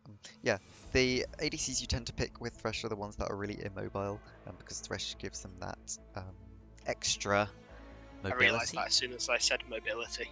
Yep. Thresh gives them that escape. It's like when you draft, Tarm. So, yes, what kind of champions would you want to draft Tarm with? Those are times Lucian. you probably want to draft Thresh with. So I would not be surprised. I don't know what ADC's SC Ocean's AD carry does like to play, but it looks like they are focusing that top lane, taking out arguably the two tankiest, biggest frontliners in the game, trying to just weaken up SC Ocean's draft right now. SC Ocean, in return, think that Morgana is not going towards the jungle position. They're banning out stronger junglers. They've banned out the Udyr. Yeah, interestingly enough, obviously, I mean, you only have specific bans, but I don't think... I mean, Ornn is a very good ban here, because obviously, Ocean, right now, they have only a couple of engage opportunities, but when they first free draft, they pick Thresh, Corki, and Nocturne. I don't really think they're going to be attempting to find something that is... that's a conflict of interest ban there. Not a conflict of interest, but that is a Morgana jungle. I think they just realized, wait a second, this could be Morgana jungle. Yeah, And we can't definitely be don't want them Rakan. to get Zaya Rakan. So what they have done is they've banned out one of each. They've just said, we'll ban the strongest jungler, we'll ban what is going to be their strongest support, and we'll see how we go from there. Braum, very good disengage, very good, almost like an enchanter. Yeah, It just will help buff his AD carry and his team up a little bit, provide some peel. Um, can be quite good into stopping a Corki rocket, but of course there's quite a few Corki rockets. Shen. Okay, so Shen, in my opinion, not the biggest frontline champion. He is a tank. He can provide that frontline, but he's more of this sort of utility. If you imagine like Oriana's a utility mage, Shen is a utility tank. He doesn't provide the normal sort of tanky stats you'd expect. The only real like he has two big tank modifiers in his kit. His W, which doesn't last for very long, and his passive, which gives him a shield, and the shields that he gets from it are not really that big. And because he can't spam his cooldowns that much, he doesn't get that shield very often, especially when he wants to combo them all together. It's not the most useful for that. Senna being picked up is interesting. It does provide some of that backline threat. I'll be interested to see whether it is the farming or the fasting Senna. Thresh being a ranged champion, and into something like the Zaya Braum should be able to do yeah, should be able to go for that farming style if that was wanted, and allow Senna to choose the uh, non-farming style.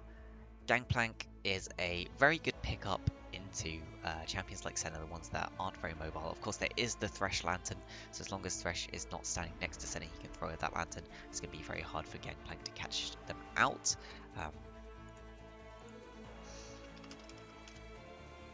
yeah. Really, I'm not sure. I would have preferred to have seen probably a silent, but I can see why they picked the Shen. Obviously, the ultimate used to maybe on top of the Nocturne, on top of the Corki, just to give him access to that back line to get the taunt off, so that Senna is obviously super duper safe. As Prisma are lacking that dive for the Senna, they do have a lot of tools to pick her off. Obviously, the Morgana Q, the Oriana Shockwave, Braum Glacial Fissure, I'm pretty sure it's called. The ultimate Glacial Fissure. Yeah. Zaya with the Blade Call and Root, Gangplank with the ultimate. There's a lot of tools to slow her down and attempt to pick her off, but they don't really have anything to access that backline unless we see some weird Gangplank Prowler Claw tech coming out. One thing I will say is Prisma are very reliant on how good they are at the zoning. Yeah. So they don't have a true frontline here. They have a Braum, and he's going to last pretty much as long as that shield lasts. Braum can tank for a little while, but because he's support and he's only going to be getting those support items, we'll most likely see a locket from him, or maybe a Shurelya's, but I'd much prefer to see the locket at this point, because you do need those tank stats. Because we're going to see that he's not going to last too long into the extended trading and poke of Corki and Senna. So you are really relying on that Gangplank ultimate, the zoning that Oriana, Morgana, and Zaya are able to provide in order to buy yourself space during these fights and win it if you're on the side of SC Prisma. SC Ocean can just play a more normal draft, kind of scaling a little bit. Yeah, they do have Scaling it a Thresh little bit. They do have Corki. Senna, Thresh, and they have Corki. They can just sit back. It's not on them to basically win this draft, win this game at all. They can just sit as long as they like, scaling into the game and making it harder and harder for Prisma to really play and get any sort of win in this game. Yeah, I mean, Prisma's draft obviously is very good. If you really look at how they can counter the engage of Ocean, like Braum obviously the stand behind me, Glacial Fissure, the Spell Shield of Morgana, Shockwave of Oriana, they're all very good at disengaging. And the Gangplank barrels as well for poke. Like you said, it's all just, again, coming back to that zone control. And if any of that is broken, then realistically, Prisma's composition, it completely falls apart. Because they won't have enough time by the time that they realise that zone control has been broken. Either 2 of their carries are dead, or at least 1 of them have been killed. And then it's too late to wrestle back control. Ocean's composition will then be able to find whoever realistically they want. So, Yeah, one thing I do Prisma- really like actually about Ocean's comp here that I hadn't quite realised at the start is the just how much flexibility they have in how they want to play the fights. They can play the fights this very heavy engaged style. We have the Nocturne ult in with Shen ulting him, the Corki can follow up with the package, and you just have Senna and Thresh running forwards, hitting whoever's in front of them essentially from the back, splitting up the fight and trying to win it that way. But you could also have Nocturne jump in, Corki could potentially jump in with him, jump with the package, jump back out with the second use of that W. But you have the Thresh who can lantern out anyone that does jump in, so you can do these sort of half engages where Nocturne jumps in, tries to get a kill. If it starts, Thresh throws the lantern instantly. If it starts to go wrong, Nocturne can just grab that lantern and jump out. Because the paranoia is down, they should really struggle to burst the Nocturne down in the second that it really takes. If he doesn't get CC'd, which admittedly there's quite a bit of CC, but the only real straight CC you would expect him to get hit with would either be the Glacial Fissure, which if you're using that on the one target is not the most useful, or a Morgana Q to the face, which can be spell shielded. Yeah, absolutely, and that flexibility really can actually hurt Prisma's composition, because I mean, what do they really have to engage? Like, I mean, Ocean can generally just sit back and poke them. So I think, personally, that Ocean's poke tools are a lot stronger in terms of the Corki rockets and the Senna. Senna's just going to be able to auto, whereas you're against the Gangplank of an Oriana. So, Okay, Morgana. predictions are rounding up in chat. They've just finished. Almost everyone predicting Ocean will win this one. Really loving the loving the Ocean draft right here, and pretty much hating on the Prisma draft.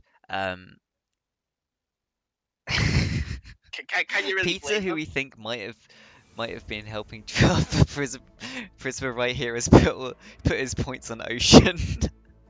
um, so that's an interesting one to see.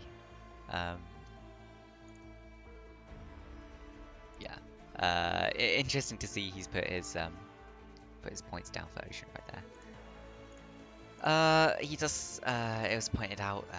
It's probably going to be a farming center. I would personally really like to see it not be the farming center, because I don't think the Xayah Braum is really going to be able to punish the Senna Thresh too much here. Not at all. In order Really? for Thresh to be the one who's farming, Thresh will be able to get those items a lot quicker. Could afford to go some of the more expensive items that you might want to go that you don't usually get to go. Buy some more control wards. Senna would get a hell of a lot of souls, which would help us scale towards that later game and get that range. And I feel like the range is going to be the thing that you really want to Senna. If you look at the enemy team right here, the further away you can be is the better you can be if you're Senna. That range is worth so much more than all of the gold that you would get that is extra by playing the farming Senna. Yeah, the extra gold. I mean, realistically, yeah, it's just. So apparently Peter bet on the wrong side because he forgot that they weren't blue side this time, and so he bet on blue side. I mean, honestly, Peter, I'm sorry to say, but to me, you kind of got draft gap this draft. There are 90 points on SCP right now, so if Prisma do win this, there'll be 1 or 2 people that will come into about Riches. 7,000 points. Suddenly. Yeah, That is a lot of points. That's enough to get an eye, yeah. Oh god. Oh, I'm not doing that. Yeah, that's on you. Oh, there we go. I assume it will be safer when me is in stream. So you might be safe there. Ooh. But we will begin to load into this game, and enough of talking about draft gaps, and all of that kind of rubbish. Yeah. We just get to talk now about what we see in the loading screen. So both supports actually taking Ignite here, neither one of them wanting to take the Exhaust. It's an interesting choice. I do think the Exhaust will be quite good into the Nocturne. Yeah, Trapping I was like gonna Nocturne wants say. to run you down.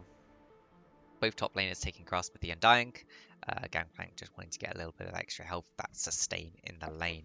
And Shen doesn't really have that many good runes, so Grasp with the Undying, you just kind of take it. It's the best you can really get out of Shen runes. Yeah. Otherwise, across the board, pretty normal. There's not too much unexpected. We do see the Aftershock Thresh as opposed to the Guardian. So wanting to provide a bit more of that frontline pressure, which I think is actually really good here. It does provide a little bit of extra damage in lane if you're the one going in, which you would expect you're going to be the one who's being focused when it's a Senna against you, so going to be starting really far back. Prisma here, stacking a bush, expecting an invade maybe just for an early ward. Yeah, so in that Braum queue can actually get him a kill here because obviously the passive stacks and also the slow. So if Ocean do decide they actually do want to go for this invade, then it could actually spell disaster and first blood going over to SC Prisma. But Sad Pengu checking Few whether things they're going to watch. to point out, it is going to be the farming Senna. We also have a Cull on the yeah. Corki, so really just knowing, you know what, this is a farm lane. I'm just going to farm up as much as possible. Something I've never thought about is just trying to, if you are in a farm lane, just as a mage taking Cull anyway, and assuming, you know what, I'm not going to use that much mana because it is just a farm lane. Maybe you can get away with taking the Cull. But I've never tried it. I might try that at some point. Yeah, it'll be interesting to see. As well. Oh, and Sad Pengu is preparing to take a couple of trades onto Willjam as Willjam is just running to the safety of his turret using that Q, get a bit of poke in there. An even trade coming out, that's a lot of damage from Gangplank Q. It actually sets Sad Pengu in a pretty bad position, never mind, as one of the corrupting potion charges is used to get a bit of extra burn damage onto Sad Pengu. Yeah, he's just trying to get through some of those corrupting pot charges out of the Gangplank early so he can put a little bit buy himself a little bit of breathing space. If he can get those down, of course, it'd be very good for him. Oh, yes, it is. Willjam is just incredibly low. Yeah, Pengu not being able really to do much. He's only level 1. He doesn't have access to that Spirit's Refuge yet. I mean, even then, he may decide to take his Taunt level 2 just for the safety that he can dash away whenever Willjam attempts to engage or hits a barrel. But yeah, interestingly enough, the Corki took Fleet Footwork instead of Lethal Tempo. Just expecting maybe some pressure to come out So from Orianna in that lane early game. Instead of game routes. And the other thing to note from that though is it does mean that when you auto attack, you do get a little bit of move speed. So it can provide a little bit of safety towards these later game team fights, and will help a bit more in the poke game than something like the Lethal Tempo or Pressy Attack would have done. Because you can go for those more aggressive poke trades, and as long as you get the auto off, you'll heal a little bit back up. We do something. There's also the minion dematerializer tech being taken up on the Shen by Sad Pengu here, wanting to be able to just clear out these waves a little bit easier, help him with the farming under tower a little bit, which is all okay. Even at level 1, Skill Shadow gets hit by a Braum Q, but nothing much will be able to come of it. Sad Pengu has nearly regenerated all of the HP that he lost in those early trades at level 1. Well, trades, I say, he got poked down. And really was no trade about it, as the stand behind me is used aggressively by Saftos. Let's get a bit of poke back from... I just had to check that we're still on directed camera, because we've been looking here for so long. Corki going for the back here. force the camera If away. you want to Let's have a learn look at to top. be coached in bot lane, watch this. Yeah, the top lane So finally it's being Doran's focused. shield can provide you with just so much. Doran's shield with the extra pot is really good for getting that extra sustain. And now that I've moved us towards top, camera's like, oh, you must really love top lane. Let's just watch this wave get pushed in. It's kind of I nice to think do. as well, Morgana But is we should- actually invading. Brom has come up to invade the Raptors with them. A very good support play by Zapdos there, recognizing that Morgana is Ooh, not the potentially in the binding does safest of miss. spots, but the level advantage. The binding missing. Zach And, IRL can just rotate towards the top side. See a Pengu trying to push it in, get his recall off, but struggling to get that in. It was just frozen a little bit outside the tower by William here. Will get pushed in eventually. Gangplank should be a little bit up on CS, but that's pretty much a free back there for the Shen. Always nice to see. Yeah, that free back. We will see what he decides to buy with it, whether he does opt for the opts for boots and a cloth armor just to help deal with that poke a little bit more. Yep, double cloth armor and As- boots, very nice. And a pot. Double cloth. Yeah, it's a bit of a interesting buy there, as for some reason I'm looking at the game in slow motion. We see I don't know what's happened there. very strange. Dragon Dragon will speed up to catch actually up. There we go. Dragon will actually be started up by the bot lane here of SC Prisma. They did get the extra tempo from getting their back off first, and their jungler is on the bottom side of the map. I don't think they have knowledge of where Nocturne is. This is a bit risky. Lantern has gone down, but it looks like they will just, in inverted commas, flip this, but they'll get it for free.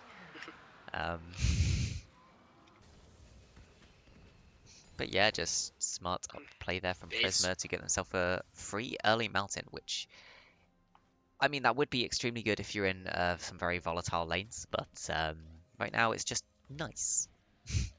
Oh, and the TP is coming in from Corki. They should give Retired the knowledge that someone is near, or whether Jengi just decide to. And Retired actually does not use that. The armor coming in, armor shot coming in from the Gatling gun, but the rockets are missing. The slow coming in from the Q. Does get the phase the rush. Command protect. That's a taunt in the top lane as we are moved towards it. This will definitely not land in a kill.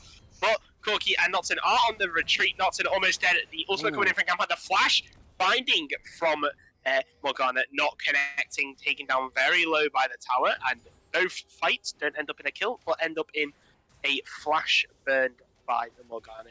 As a flash is also burned by Nocturne. So I have to remember this. You know what happens when champions use globals and spectator? Oh, the spectator cam loves to go to that champion using the global, not where the global's being used. So yeah, you quite often get weird things like this. Yeah, you'll get things like you'll get to watch a Shen channeling his ult rather than where the ult's going. So gotta remember to take us off the directed cam whenever something's actually happening. Nice and fun. But there we go. CS leads being built in a few places. Small CS lead in mid for Prisma. Small CS lead in top that will get actually taken back by William when that wave gets pushed in. Prisma actually, although they have, they are about 300 gold down, despite having gold leads, which is interesting. Yeah, interesting to see. You can see different worth of minions there, basically. Yep. As a directed bot lane cam strikes again, we are focusing on Senna attempting to shove in the wave as best as possible, potentially to get off a base to complete the Noon Quiver. Just have 1,000 gold in the pocket as the hook does land from Endless. The Unbreakable dropped by Braum. Level 6 is now on the Senna and the Xayah respectively. Oh, of course, and Senna gets free gold from souls. Anytime she gets a soul, she also gets 8 gold. That'll be where most of that gold lead is being accrued from, but it has actually been evened back up. You can see it's just incredibly close right now. The taunt has been missed by Sapengu, but using Spirit's Refuge to try and generate a good trade. As the Paranoia is used on top of the Gampan, the Gampan flashes away, but not enough to break the chain. Meanwhile, in bot lane, ultimate is forced as Killer Shadow goes down very low. The ultimate is forced out, so the Ignite doesn't pick up the kill.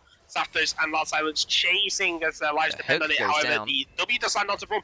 Braum could potentially fall down here as the Ignite is just forcing out the flash from the center with the Feather Storm as the Flay used to try and bring them in. As the heal is used and Loud Silence does not follow any further. A lot Everything used in the thrown bot lane there. everywhere across the map, and no kills picked up in the end. Only flashes left on the support in bot lane. Both ultimates used from the top side of the map for Ocean, met with that flash from the Gangplank. Taunt goes down. Yes, the taunt does Instantly like orange. He also does get the Q With a slow, lot of damage but on the orange. to the That's Shen. Trial by Fire. Used the shield from the Q, but that's a lot of damage in first blood with the Corrupting Potion, Burn, and Grasp. The Mastery Flash by Willjam, showing that he's clearly very well accrued on the champion. Mastery 7. There. Definitely not Mastery 4. Yeah, I think it was and does he... Oh, the orange. slight mistiming on the barrel. The barrel mini game there by Pengu. I think he thought William would also go for the auto on the barrel at the same time as him. So he was trying to bait that out so that he could get the kill on the barrel and therefore not take the damage. But William did get it, and that completely turned the fight. Looks like we will be getting a Triforce Gangplank. Always nice to see new Triforce coming out on Champions. They got rid of the attack speed on it. Yeah, the new Triforce is a weird one, isn't it? Because it used to be an option for nobody, and now it's an option for everybody. Yeah, they got rid of the attack speed because all the champions that want to build Triforce don't want attack speed. It was kind of a really useless stat. Zapdos here in the mid lane though does manage to tag on double slow. Forced to use the package as there is a taunt in the top lane, however, it's only going to be used for a bit of poke. Spirit's Refuge forced out again as Sad Pengu. Is a very sad Pengu indeed. Just losing each other. He's endlessly using the fillet. The Unbreakable, the fleeing the wrong way as the ultimate is used by Willjam. This is going to be a kill. The taunt as Willjam slays Sad Pengu as Zapdos is fallen very low. Endless also very low as Loud Silence has caught himself. The Paranoia has gone down, but the stun lands onto Zach IRL. Now, I'm not sure what stun him there, whether it was Braum stacks or the Morgana ultimate. And it just across the map, it's just not going too well for SC Ocean right now.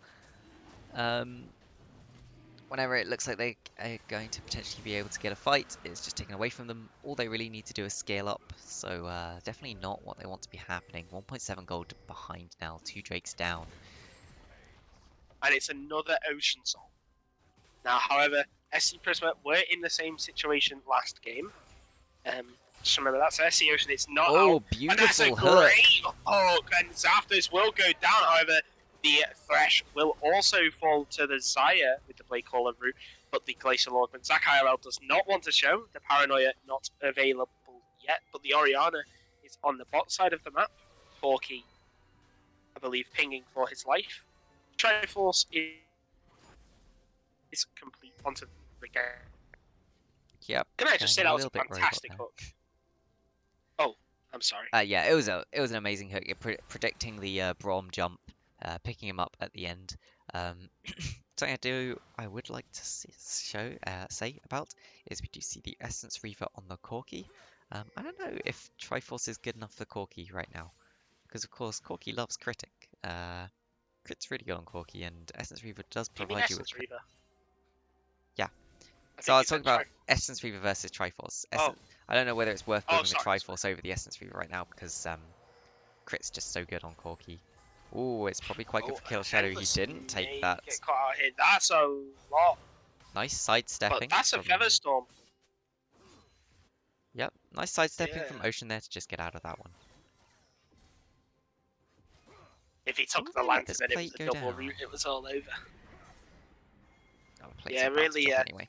As the Herald is used, I mean, as the spell shield does come in, Herald used as well. Corki available to leave as well, but Zach IRL down 2 levels in this jungle matchup. He's not particularly having fun against this power farming Morgana that just seems to always be on the same side of the map, but just knows where this Nocturne wants to go. Yeah, I imagine if we look at the gold lead, it's going to mostly be in that jungle position and a bit up top. Oh, there's actually a bigger lead up top than in the jungle right now.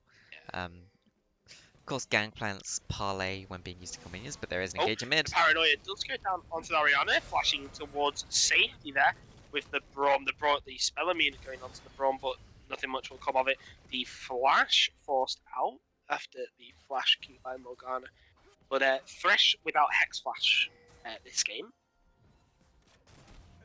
I think It's an interesting choice. You do usually see Hex Flash on these Hooks champions, so they can Hex Flash out of bushes for that little extra range, or just across walls, trying to get some unexpected plays. Oh, but this however, is there a could be a 4-man four-man. collapse in the bot lane as after this is there. As a great sidestep in the lantern. Oh, a That's a beautiful great interrupt. visualization. The shockwave, the ultimate has come down by the Morgana, and that will be a kill onto killer shadow by Morgana. Sad Oh. Pengu again. Sad. William. The flash. Oh. That is a. Oh no. The Spirit's Refuge just denying him that trial by fire. He knew he was going to die there. Thought, you know what? I've just got to go for this kill. Glory. Maybe I can get it. Flashes in. Unfortunately, does not manage to quite pick up that kill. We'll get Nocturne's flash in return. And lucky for him, I don't think there was a bounty there. There was not. Oh, no, there was a slight bounty, 150 extra gold. So overall, not too damning. not too damning at all. The Ocean Drake spawning in 70 seconds, so you would expect, obviously, teams start pivoting towards this Ocean Drake. Ocean Drake highly prioritized by majority of teams and majority of players even. It's one of those, as soon as the Ocean Soul gets popped, you're sort of halfway to the surrender button. Really. It's just Ocean Soul strong. gets popped and you go, right, I have to buy my Grievous Wounds now or we lose the game. It does force a lot of champions into buying those Grievous Wounds. Interestingly, I think Earth Soul, the Earth Drake, actually has a slightly higher win rate percent. People don't quite realize how worth those extra stats and that shield is when League is such a bursty game right now. Absolutely, Zapdos is not caught out on the wood, he's just clearing a control wood, but Ocean are looking to collapse on him. His package. Oh, The taunt flash! Missing the flash taunt! That is a sad Pengu right there. Yeah, he is going to die. He's just CC's the going paranoia down, but does they're going in. The Valkyrie as That's well. so as much damage. Nocturne picking up the Oriana as the Braum does also go down, and the Morgana goes down as well. And as well, Corki picks up the comes in. I don't think that's where Gangplank wants to be. Yeah, that's got to be an ace, and most likely the Ocean's Drake for SC Ocean. Do you remember when I said the paranoia with the package can be utterly disgusting? Being completely blinded as that package comes down. And there we just got to see how it was working.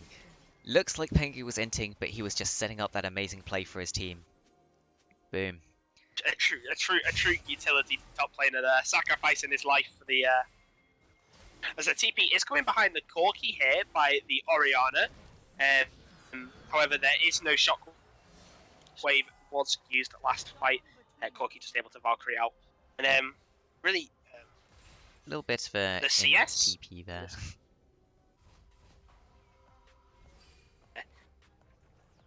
The CS in this game has been very high. 17 minutes into the game, Corki 154, Oriana 166, Senna 154. The only people really letting us down is the Xayah, the Gangplank, and the Shen, and the Nocturne. But that is because they have been more active around the map than their counterparts, as Xayah is here helping. We get a bit of that as SC Prisma pick up the Herald. Interesting point I do want to point out is we see double Leandries. I believe Leandries still doesn't stack as a mythic. Oh, the paranoia on top of who is? Oh my god, the Gangplank, Willjam. Yeah, it's a nice place they could kill the barrel. The box. CC goes in. And, yeah, give it over to the Nocturne. Well held, someone in nice the mid lane. We'll be expected to see a collapse from Endless and IRL here, or for them to be collapsed on. They don't want to do the 3v4 really. Or 4v4. As the Corki rockets, you can see how much damage that they do.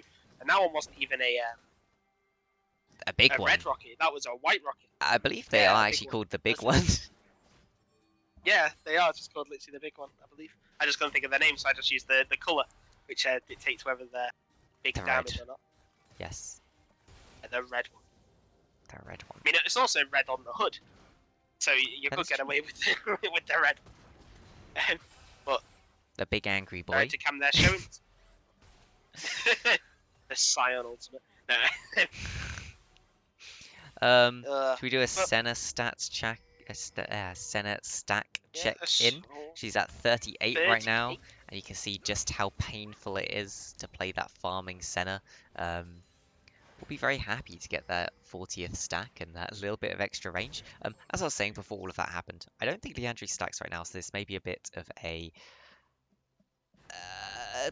statistical error, let's say, on the side of Prisma to have both the jungler and mid laner build Leandries. You could maybe get away with one of them building Everfrost, or even for Morgana in the jungle, because of course your Leandries doesn't actually Yeah, proc you're right. on those jungle passive or jungle minions. The extra % health damage is only to champions, so you could maybe get your Morgana, if she's going to take all of the blue buffs, building a non-mana item, something with a bit more burst damage, or maybe one of a more utility item. Shirelia's might even be nice, to just give that extra movement speed to the team. Shirelia's does give quite a bit of AP as well. But yeah, just wanted to point that out, a Yeah, little bit of knowledge. I didn't statistical know that. mismatch. Yeah, and you can see as well. I mean, obviously, you probably won't be able to on stream, but if I hover over the Morgana burn damage dealt to champions 514 compared to the Oriana's 0. Ooh. They're really just showing that, well, that you are correct and that they don't stack. So maybe either the Morgana does go for something like the Shirelias, especially as that synergizes so well with her ultimate and locked in, or Also, whether the Oriana decides to go for Luden's Tempest. yes. Instead. Interestingly enough, you don't ever see Oriana building Shirelias. I think Shirelias is a great item. Even with the nerfs, I wouldn't mind seeing Shirelia's Oriana. It gives you that extra little bit of survivability that you need. It does have mana regen, so it will help a little bit in the mana department. And if you're going something like a tier, then mana shouldn't be so big of an issue for you anymore. Yeah, But yeah, absolutely. you could also go Ludens, but yeah, mage items, sad face. Yeah, true. They're not very good as Zapdos. Potentially catch them out as the hook lands on Zapdos. But that's a don't catch out as 5-man spell stack. immune. And that is, endless force to flash away Killer Shadow here by the Bronchi. They don't The get anyone. ultimate. Only zoning as Zakai IRL managed to use that. The hook lands onto a lot of silence actually, so Killer Shadow just managed to get a bit of damage. Stanji The nice to bring ultimate used Shannon. by Hardy Boy. Paranoia. That could be the end. Paranoia, but there's no Valkyrie. There's the There it is. package. There's four Right into the back line. package. The stopwatches, Zapdos falling low. However, the not falls to Willjam. There is no kills as Sapingu tries to get that flash torn, but can't get it. She's shockwave straight into Take the it down turret. in the end. Everyone's brought so They're low. turning it But around. Jengi can't do anything. And they just He just- didn't have the damage So- to finish anyone off. Look at those health bars. They're all so low. They are deciding to go for this dragon. It's a bit risky with how low all of them are. Morgana, of course, will heal up. Oh, look at that healing. Lovely. Absolutely fantastic. But a fight that started off so well for Ocean, really. Everything was used from the side of Prisma for what they could zone with. The Gangplank ultimate, the Morgana ultimate, the Morgana spell shield. Everything was set up for success. But This time they just Paranoia came in. Corki was a bit reluctant to pull the trigger. Senna and Thresh were in absolutely no man's land. It was really just a 3v5. That is part of the issue. Senna and Thresh will really struggle to follow up on these long-range engages. I think Corki as well had to move forwards to get into a good position to use that package. Maybe they should have just used it, tried to get the 1 or 2 kills off of it rather than the whole backline. We could see there didn't quite manage to finish anyone off, unlike the last fight where he just ran through people. Yeah, a bit unfortunate there for the side of Ocean, and it does put them down on gold and down on Drakes. And this scaling comp, No. you do scale, but you have to live long enough. Yeah, absolutely. And forcing a team fight in around 5 minutes, 27, 28 minutes, probably not what you'd want to be, or not in a position you'd like to be in if you are Ocean. However, something that is very interesting to point out is that Corky has not gone for the Immortal Shield Bow. He's going for either a Gale Force or a Kraken Slayer. Yep, Now, that you would is. probably be expecting it to be the Gale Force, just purely due to the. Yeah, purely due to the extra little mobility in their backline that you execute. I think you're cutting out a little bit. Ah. In case Oh you no, ever my feel like I'm internet. interrupting you. I'm trying to No. fill the dead air if you cut out. Alright, okay, yeah. Oh, that's fine, But don't yeah. worry. Ooh, William just bullying What's- Pengu here. I feel like sad Pengu. Sad Pengu. Forced to play these He's tanks first. into the carries. As the paranoia comes into the top lane, Oriana's caught out, but there is a Braum there to try and help her for the the lock. On a No, it wasn't Braum. even Lock, it was just Guardian. The Guardian shield was so big. As well, oh, it was the Command Protect as well. Yes. Alongside that, as Morgana and Gangplank are potentially looking to form a dive on Sapengu, but the Dark Binding misses. Willjam will just get a bit of damage onto the turret. Poked out, poked out a bit by the channel tips. Yeah, that was a really good play from Zapdos to be up there to save his mid laner. Was playing a little bit with fire. Oh. The taunt lands onto Willjam under turret, so he does take a turret shot for his troubles. Hardy Boy's nowhere near. Just currently like doing it his grump. shows. Yeah, just being like, hey look, jungler's not here doing the grump. Thank you, directed cam. Base directed cam showing us grump abuse for some reason. They like to see the slaughter of frogs. Yeah, Senna should really be picking up these Souls. jungle souls whenever she can, especially ones like that where she's in the mid lane and the raptor count's done. That's 2 extra souls she could get. How many souls is she up to now? Hopefully, I guess. 55. Oh, 55. That was more than I was expecting. She is more rapidly now stacking those Same. souls. Yeah, and really opting to build the rapid fire cannon as the second item. Probably the theory behind that is that if there is that long range engage, the paranoia into package, that the rapid fire cannon provides with that little bit of extra range that she's currently lacking due to the farming center instead of the fasting center. So the rage knife build has been delayed, and the Ginsus has been delayed just by 1 item. So Oh, cheeky would- smite away there. oh, Zach IRL. Very, very cheeky boy. But I'm not sure. Actually, yeah, Gale Force is just, I think, the correct play for the Xayah. Here, I was going to say, would you like to see maybe something like maybe even an Immortal Shield Bow or a Kraken Slayer? Purely because of the Thresh Nocturne and caught out the Zapdos Braum, has that been is- caught out. The entire front line goes as down. the Shen ultimate is on top. They flash over the taunt over by Sapengu. Sapengu now caught between a wall and a Xayah, as Hardy Boys has potentially been caught out here, but I believe he does have the spell shield very soon. Willjam hit by the W of as the taunt lands onto Oriana, but Sapengu is all alone in that front line. The TP is coming in from Jengi. Hardy Boys He has retired. package. Lost silence. No paranoia he does though. have package. As that's a lot of damage. Taunt. The taunt does land, the package goes down, Loud Silence is very low, falls, and Hardy Boys may be forced to do the same. Willjam over Jengi falls as well, taking a Gangplank Q to the face, and Hardy Boys may even manage to escape here with that W passive health as Endless flash forward hits the stun. He's got to sacrifice his own life, he gets shut down. But This is Willjam, very bad. As so much damage from the Gangplank. Forced to, oh my god, Gangplank is just 1v4ing as Hardy Boys is there, but Zach IRL is still alive and kicking. He will be able to. So I know he's not. The taunt goes over. They have no smite. The flash by Zapdos does only miss it by a millisecond. The fleeing comes down, and you would expect Zach IRL to be able to pick up this kill, the spell shield, to not be stunned. The ultimate again, and it's I an would like ace to point for out SCO.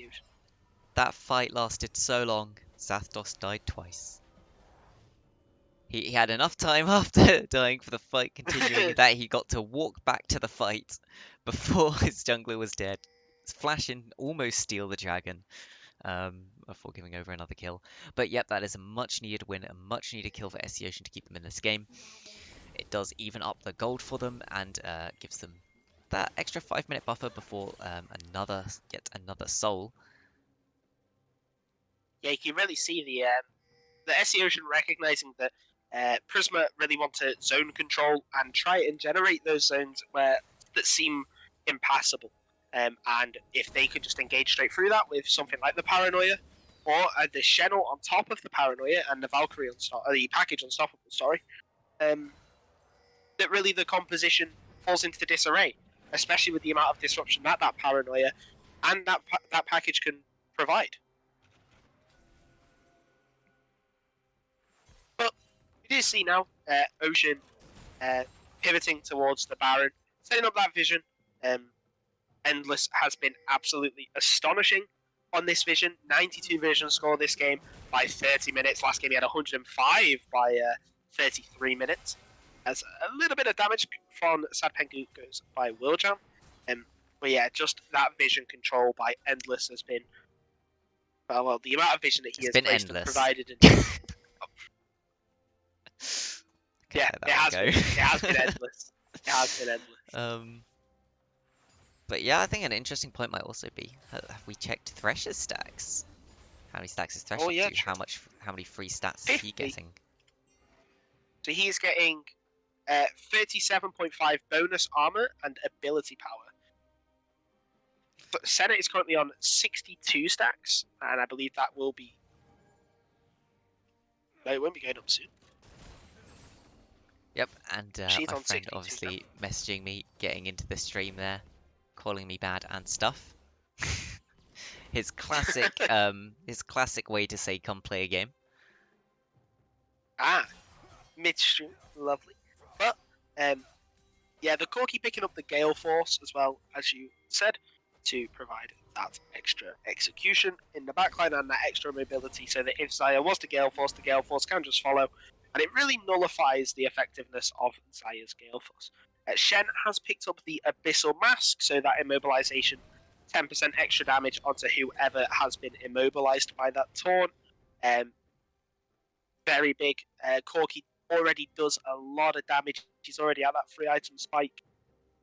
Almost done, probably. Yeah, he's only around 1,000 gold off. Ooh, the Infinity Edge rooted up. the root. Oh, and they're really throwing everything at him. They are. Yeah, the Shen ultimate has been formed, but that was a Braum ult and a Xayah ultimate burned in return. But Shen ultimate's such a big cooldown that you say worth there, if you're the side of SC Prisma. That's one really big ultimate that you've got down. Sure, he also does have the teleport. We'll have to see if they do manage to make use of that when their own come out. But Zapdos is a little bit out of position. Is now the one that's been caught out, but that is a ultimate and a half sack IRL. And Paranoia does come out. The Paranoia and Valkyrie, the Valkyrie package comes out, but Jenny's very low. That is a defensive Gale Force, but he's just allowed in the backline to poke him down, as it's a 2-for-2 right now. Both top and jungle falling for each side, and SC retired and Zapdos falling very low. And we can see William here picking up that Infinity Edge. Has he got 60% crit? Is that even active? Have a look. See. I don't think Triforce gives crit, does it? No, not anymore. So, I don't know if that's a slight misplay, but oh yeah, even Peter pointed it out in chat. I didn't even notice he'd done that as well. But yeah, interesting.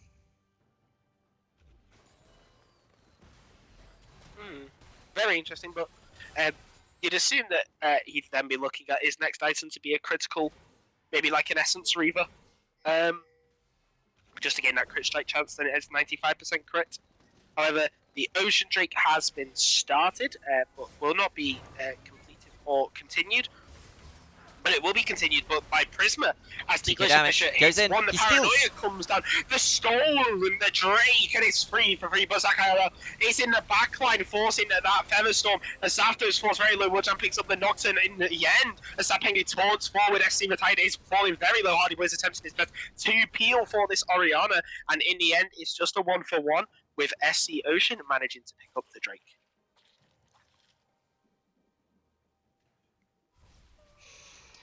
Wow, great Paranoia, but this time there was no package to follow, and you can really see how really influential that wombo combo, you could put in quotation marks, is. Yeah, because usually when a Corki package is in, he has to Valkyrie straight back out again because everyone can see where he's going to. When the Paranoia is down, you can sort of see where it's appearing, but you can't see where he vaults to, so you can just vault to the side, continue DPSing. In chat, people are talking about, does Nocturne make sense for SCO? Nocturne, just the Paranoia itself is such a strong ability, and it will allow Corki to pretty much just jump in for his own free will. Makes it really hard to track him down. Can't wait. There's a little bit of Yep. denial of vision, so it's not the worst pick here, but Oh, there we go. and mid laner has lagged, so there will be a pause, as obviously the internet either gets restarted for Retired or it just sorts itself out. Whether it's a little bit of traffic spike on the internet, we do not know. But really, the Nocturne, the Paranoia, I can't wait to see the glitchy 192cc score from Nocturne, which is a bug that I don't think they've still not. I think they haven't patched it yet. Where for some reason at the end of the game, Nocturne always has a 192cc score. So if you are taking stats about crowd control, just ignore that. And he's restarting his router, so it should be around 30 seconds. So Yep, let's hope it doesn't I have to guess we do update. have. Yeah, we do have a bit of time to talk about the builds. Obviously, everyone's going quite standard. Zaya has completed that Lord Dominic's Regards, which she was building, so that can be quite good, especially against the Shen and the Thresh, with how tanky they can become. Thresh but currently on 42 bonus armor. And ability power, Senna 80 souls. How much extra crit strike is that? From 80 souls, I believe it's 60. 60 attack 20 damage, apparently. 20% crit strike chance. Is that right? I think they've Did they changed the way reduce it it that scales. much? Oh It yeah, has been nerfed. 7% lifesteal. They must have converted some of it into the lifesteal from Team 1. From Game 1. But that is 100 extra range, so 100 range over the top of what is Caitlyn range. Yep. Nah. But yeah. Really interesting. Sorry to cut you off there. Interestingly enough, the Gangplank has got the stopwatch now. Obviously, quite a lot of players do buy items like the stopwatch, like the potion, like the elixirs, before a big fight for an objective, just so that they have that item available and the active to be used. However, that may also be built in towards a Guardian Angel, which you probably wouldn't want to see. You'd like to probably see Gangplank pivot towards something like the not the Essence Reaver. You can't, because you can only have one Sheen item now, can't you? I think. And Trinity Force is a Sheen Yes, item. that is. So you may be going for like the. That is Maybe interesting. worth him getting something like the Mortal Reminder. That is one of the reasons why I think Immortal Shield Bow is such a. We didn't really get to touch on that earlier, but the reason why you don't really see Immortal Shield Bow so much anymore is because it shares the shield passive with some other really good items that you might want to pick up. For example, you can't take an Immortal Shield Bow if you want to take a Sterak's. They both have the shield passive, so it doesn't let you build them both. Same happens with Maw. You can't take the Maw if you have either of the other two. Maw, probably the weakest out of the three, but still sometimes can be really nice to pick up, especially into a lot of magic damage burst. So yeah, definitely something to keep an eye out for.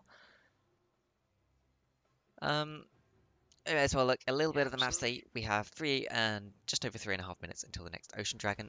But we are back into the game. There we go. Back into the game. Yeah, that's the director camera for me, finally will show. It just shows Morgana power farming her way through the jungle.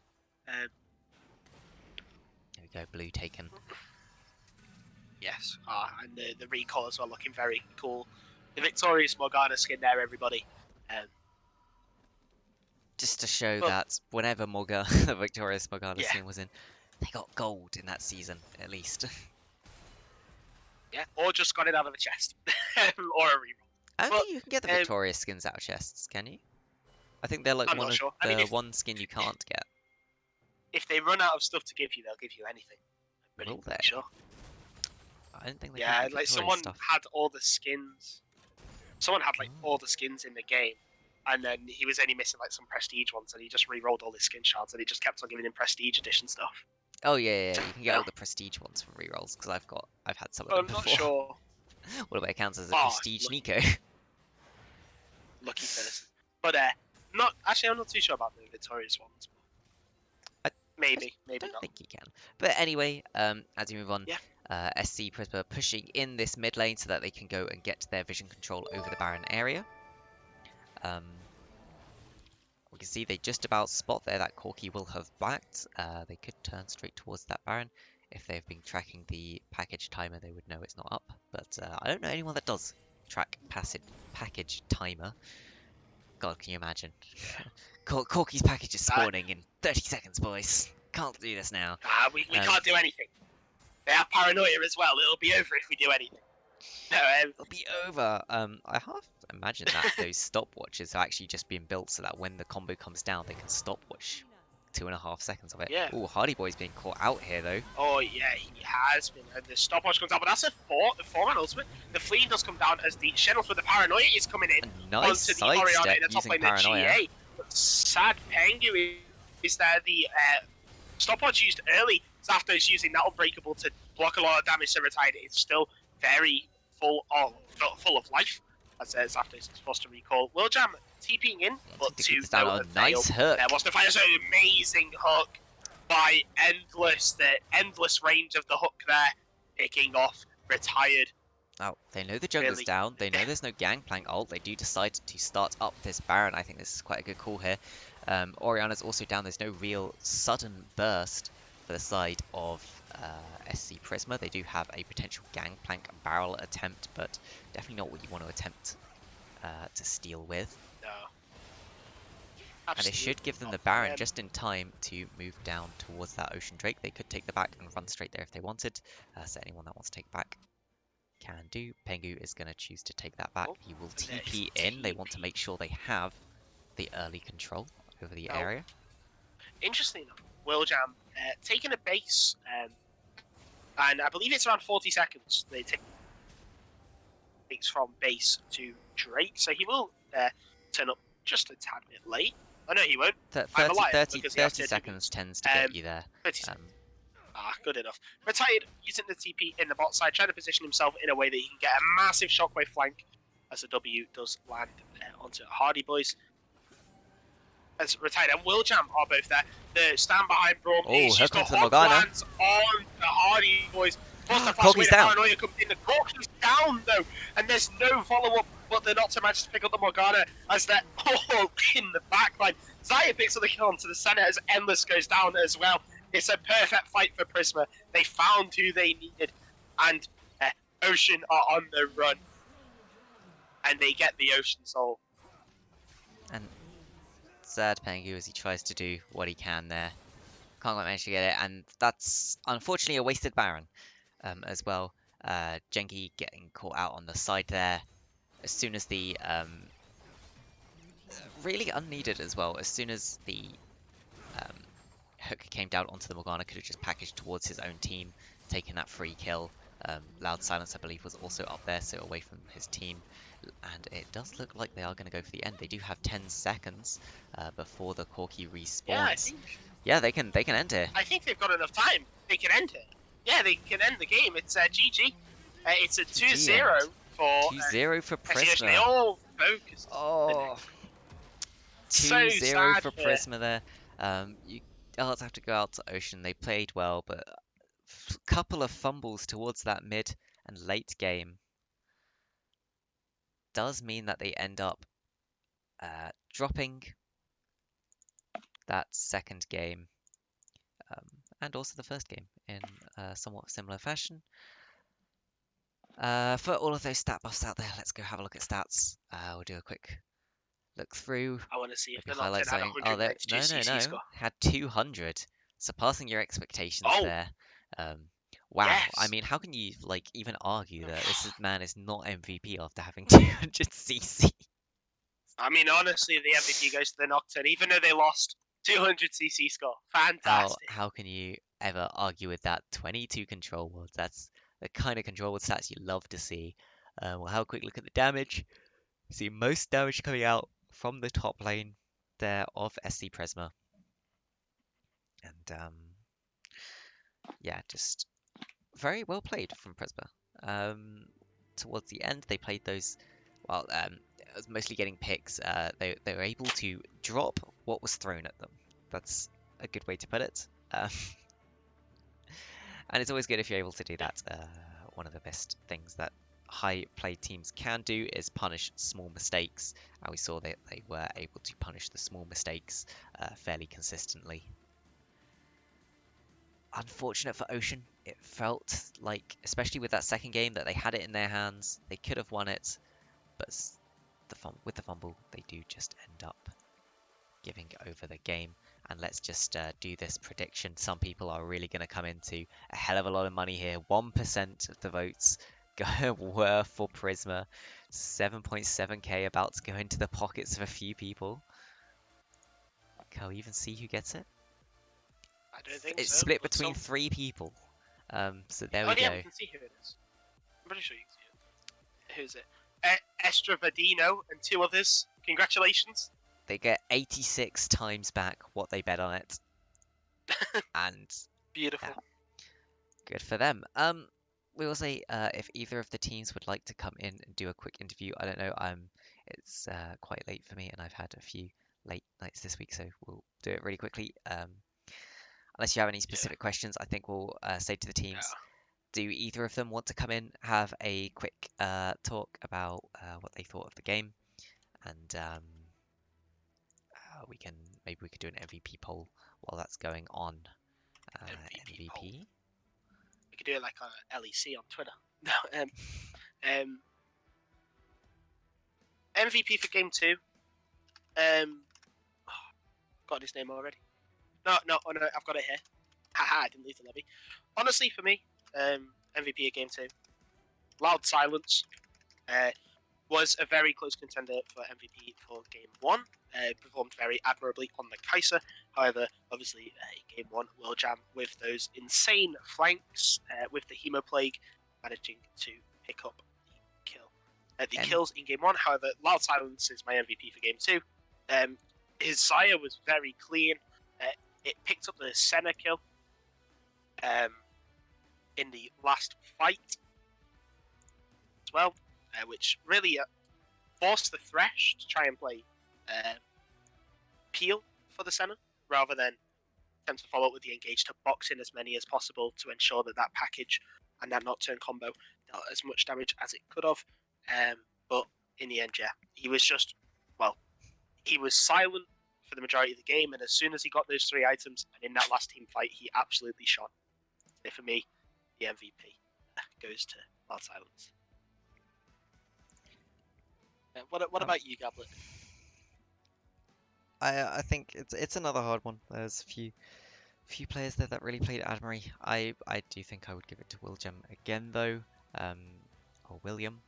He still has to tell us how he wants his name to be said. I've just been assuming it's William, because I think they're a team from Northeast mainly, which would mean that's probably how to say it. Or Will. We could just call him Will. Will Jam.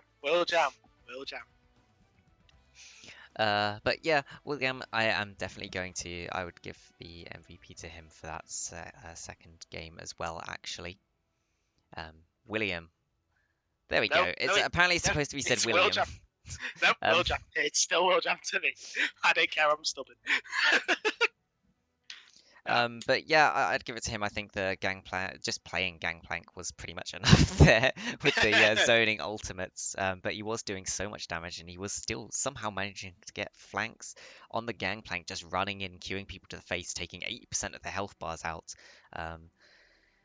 Was quite hard to do. We saw he almost turned what was pretty much a 1v4 at one point. So in my mind, I would definitely give it to him. I mean, to be fair, retired did come out of the retirement home from game 1, and in game 2 did set up that amazing flank, and they caught out the. That is true, but as the full cock. MVP of the series, I don't think. Yeah.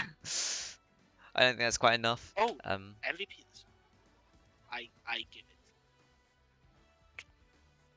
Yep.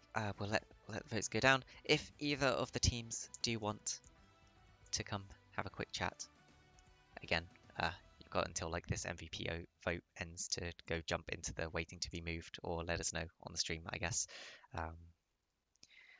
Otherwise, we will very soon Just ended it. be ending the stream. It is a 2-0 to Prisma. That is the second of our 4 week 1 games. Wait. Was game 2? No, because game 2. Oh no, wait. Oh no, oh no, sorry, I'm bad. I misread. Sorry. What? No, nothing. It's fine. William did. Oh, William. William. I guess William. it looks so. We'll call him Will. I think we'll just call him Will. Yeah, we'll call him Will. I mean, Will. William does still make sense if you if in some languages say it like that. But yeah, we'll call him Will. It's the easiest way. Does pick MVP. up that series MVP. We also do have. But that is the first 2 games finished up there from the Ocean League. We have 2 more games coming up from the Ocean League later on. I'm not sure what games we have this week. I haven't really managed to fill out the whole thing. We don't have any games tomorrow. We do have a game on Thursday, League of Pogmore versus Tub Girl. It is a River League game, but trust me, that should be a really fun one. If you want to just watch some fun games, I advise tune in for the Tub Girl game. It should be a really fun one to watch. Any games you're looking forward to coming up in the next week? Anything from the River League. Honestly, anything from the River League. River League is fun to watch, and there's to be fair, even though as much as people like to think of River League because of the way that they have been positioned at the lowest league, there is quite a lot of solid teams there. The Fighting Cocks, obviously against TLH, showing good team play. But personally, the game that you should be looking out for the most, if I could just check the schedule, is Departure Esports Team 2 versus Silver Phoenix, April 24th at 7 PM BST. Really, the amazing support of Departure Esports Team 2. I heard he's an up-and-coming talent. SKT have been in touch to him, apparently. So, yeah, from 2016. Yeah, I think that's the game to watch. But yep. Okay. We haven't had anyone choose to move up and have a chat with us, so we will end the stream here. Thanks everyone for coming and watching, and hopefully we'll see you on Thursday or later on in the week. I will fill out the rest of that stream schedule soon, probably tomorrow, because there's no games to do, so I actually have some time in the evening. Anything you want to quickly say? Thanks for coming and casting with me, so I'm not stuck on my own. No problem. Anytime. Yeah, just everyone take care. Obviously, we are in the midst of a pandemic and everything, but yeah, everyone just take care. Take care of yourself. Take care of your family, and we'll see you next time. See you next time. Bye.